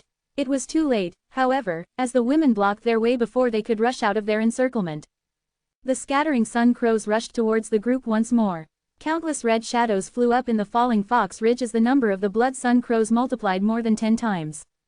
Everyone's heart sank at the sight of the battle. Although the Oneness guards followed Satchel's order to form a sword array, they knew there was little chance of survival. As Satchel just instructed the Oneness guards, Maxim turned to Rupert and the others. "Try to rush out of the encirclement and run as far as you can. The Sun Crow race isn't aiming at you, so I don't think they will kill you." The other Oneness guards also ordered their subordinates similarly. These people came all the way to guard the Blue Cloud City. Now that it had been abandoned, they no longer had a duty. Gant was worried about Aira. As he saw a woman chase after his father, he rushed out without much thought. Golden lights shot towards him before he could even go further. Gant took a deep breath before somersaulting. Despite this, the much more flexible sharp-winged sun crows' attacks were unavoidable. Just then, he sensed a cold light behind him. There appeared Zen, who had killed all the sharp-winged sun crows with his long sword. Zen looked at Gant intently and shouted, "Follow me." The two of them rushed out of the crowd and headed south. The others ran towards either the west, the east, or the Blue Cloud City where there were less sun crows. Those who saw Gant and Zen heading south wondered why. Powerful non-human creatures and many blood sun crows crowded inside the falling Fox Ridge. Going there would mean a greater chance of getting killed. But most of the blood sun crows were attacking the Oneness guards. Zen and Gant were only surrounded by a few blood sun crows, as most of them didn't bother to pay them much attention. Quack, quack, quack, about 8 blood sun crows spread their wings and pounced on Zen. For them, these two humans who had just reached the other shore realm were weak, easily killable targets. Just as they were still about 80 feet away from him, Zen looked up as his right eye flashed red. By now, even demons that weren't smart enough would feel fear begin to sink in. The blood sun crows scrambled into a panic. By then, Zen had already thrust out his sword. The 6 Annihilation Strike. From his sword blade shot out a ray of arc-shaped sword radiance. Zen's calculation was accurate. The sword radiance struck the blood sun crows' heads, which exploded near instantaneously. Boom, boom, boom. The 6 Annihilation Strike had completely destroyed not only the blood sun crows' heads but also their souls. The dazzling light and sudden horrifying momentum were enough to catch the Oneness guards' attention from a distance. They all looked at Zen in confusion. They could only wonder for so long, however, as blood sun crows continued to ambush them. After killing several more, Zen and Gant successfully scared off the blood sun crows. The two rushed out of the encirclement seamlessly as their previous attackers scurried away in fright. The moment they flew into the mountain, they heard a terrifying explosion. Up in the sky was a golden flame. As it descended, mountains and their trees and rocks were burned off. As the heat waves came closer to the ground, many people's faces heated up. Over there, Sebert and a woman with wings battled in the sky. At the same time, another woman chased after Kaylin and the weapon refiners. Chapter 2700, One Person Short. Sebert and Satchel had higher cultivation bases compared to the weapon refiners from Sioux Clan and Oneness Sky Palace. The weapon refiners were as strong as a 1-star or 2-star Oneness Guard, while their enemy was a powerful non-human creature that came from the divine lair of the Sun Crow race, and she was more powerful than a 5-star Oneness Guard. It was apparent that none of Kaylin's group was a match for the woman. It would be like a bunch of babies fighting against a full-grown woman. The woman's body was enveloped with golden flames that burned all in their path but left her unharmed. Her wings quivered behind her and touched a weapon refiner, and almost immediately, the man burst into flames. Puff! The weapon refiner's shrill screams of pain dissolved into groans until there was nothing left of him but ashes. The other members of the Sioux clan were terrified and helpless, but Sebert and Satchel were entangled in other battles. How were they going to fight against this powerful woman by themselves? The woman sneered at their pitiful looks and said, "You are just weak weapon refiners. Do you want to run away from me? Dream on." She watched them shiver in terror and grinned wider. "Hand the shade stone over, and I might still spare your lives. Otherwise, you will die a miserable death." Her voice sounded like the ringing of tiny bells, haunting and beautiful. "Gather around me, form the array," shouted Kaylin with urgency, and his companions hurried to do as he said. He knew well that they wouldn't be able to escape, so he gave up that option quickly. Every member of the Sioux clan was a weapon refiner. Besides the 9 Edges weapon refining array, they had also mastered another array, the 9 Edges heaven slaughtering array. This array could maximize the power of the weapons, similar to the Imperial Sword Seal in some way. The power of the array depended on the weapons used by the people who were forming the array, and it was well known that every weapon refiner possessed excellent weapons themselves, so the power of their array was nothing to be trifled with. Whoosh! Kaylin turned his hand over, and an array plate emerged in his palm out of nowhere. He threw it into the air, and 9 huge beams of light charged into the sky where countless densely arranged runes began to appear among the beams of light. "Take your positions. Draw your swords." Kaylin's orders resounded on the battlefield like a beacon for his clanmates, who rallied around him. The weapon refiners of the Oneness Sky Palace had been in charge of the 9 Edges weapon refining array before, which was similar to the 9 Edges heaven slaughtering array. Each of them quickly entered a beam of light too and pulled out their swords. The beams of light immediately shone brilliantly, as they responded to the power of the swords, and the power of the array increased greatly. "You want to fight me with a sword array?" The woman glanced at them disdainfully. Every creature that came from their divine lair thought of themselves as superior to the human race. This woman belonged to the Sun Crow race, and they regarded themselves as the most perfect creatures. When it came to talents and strength, they were stronger than humans with the same cultivation level, not to mention that these weapon refiners' cultivation levels were much lower than hers. She flapped her wings, and her flame-covered feathers spat out globules of fire that surged towards the sword array like a volley of burning arrows. Kaylin did not back down, even in the face of a powerful non-human creature far stronger than himself. He remained steadfast and calculated his every move, which showed that he was a far better leader than most. He suddenly turned the array plate in his hand, and green beams of light gathered together. The swords in the hands of the weapon refiners from the Sioux clan were at least premium profound blood treasures, while Kaylin and the weapon refiners from the Oneness Sky Palace each owned another shore treasure. The power of these treasures activated by the 9 Edges heaven slaughtering array was truly remarkable. Rise! Under Kaylin's control, the beams of light converged and instantly turned into a large green shield that floated above everyone's head. Bang! Bang! Bang! The golden feathers hit the large green shield, and muffled thuds resounded above them like a rough storm on a quiet night. Despite the powerful attack, all of them remained safe under the green shield's protection. The golden flames lingered on the surface of the shield for a while but soon fizzled out. How is this possible? The woman narrowed her eyes at them suspiciously. She expected them to buckle under her power, and she expected them to die in agony until there was nothing left of them but ashes. What she didn't expect was that the group of weapon refiners would be able to resist the divine flames of the Sun Crow race. The array was more powerful than she had imagined. The weapon refiners collectively let out a sigh of relief, for their brush with death. If they didn't form the 9 Edges heaven slaughtering array in time, they would have died. However, as the woman gazed closely, a hint of amusement appeared on her face. She said, 9 warriors are needed to form this array. Am I correct? However, there are only 8 of you. Ha ha, the flaws of your array are obvious. Kaylin's expression darkened as she spoke. Earlier, they had 6 weapon refiners from the Sioux clan and 3 from the Oneness Sky Palace. They had the exact number of people to form the 9 edges weapon refining array, and they also had just enough people to refine the shade stone. But during the course of their escape, one weapon refiner had been killed. As he looked at his men, the reality that they lacked one person sunk fully. It would be difficult to form the array if they were one person short, and the array would have more flaws too. The woman was truly a formidable enemy, in that she had discovered the problem in just a glance. Let me see how long you will be able to hold on. Ha ha. The woman raised her hand, and a strange stream of light suddenly appeared in the sky. One after another, countless golden flames fell from the sky like heavy rain. Each of the divine flames was fatal enough. If they touched even a little bit of the flames, they would be burned to ashes. Kalen didn't have time to think up another plan. Now, the only thing they could do was persevere. At the back of his mind, he prayed that Satchel and Sebert would defeat their opponents soon so that they could come to their rescue. However, the strength and status of the powerful non-human creatures from the divine lair surpassed that of the Oneness guards greatly. The twins might not even be able to protect themselves.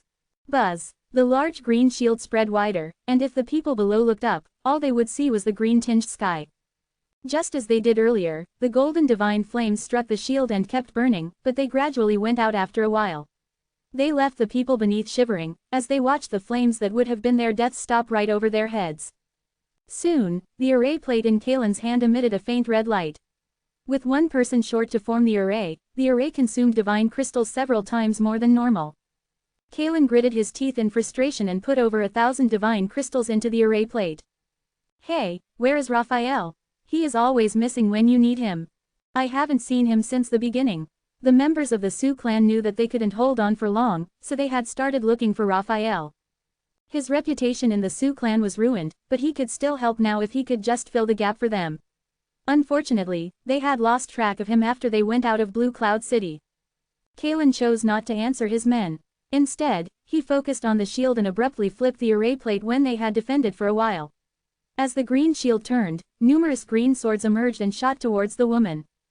But the great array they formed lacked one person, and thus, both its defenses and attacks were weaker. The woman seemed to know this as well, as she waited calmly for the attack that she didn't even bother to dodge. She just wrapped her golden wings around her body, which were strong enough to block the green swords with ease. When the attack was over, she shook off her wings as if the attack just tickled her, and not even a single scratch grazed her skin. Her wings were barely damaged as well. Zen and Gant had been hiding in a bush some distance away because the divine flames had burned almost all stones and trees that were near the place. A large area of black earth was left, and only the small patch of bush survived from the catastrophe.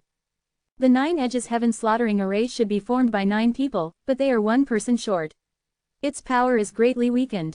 Let me go and help them. Gant pleaded. He knew that he was as weak as an ant in front of the powerful woman, but he was still a member of the Sioux clan. He was familiar with this array, and he would be able to fill in the gap. If he could join them, the power of the array would be doubled.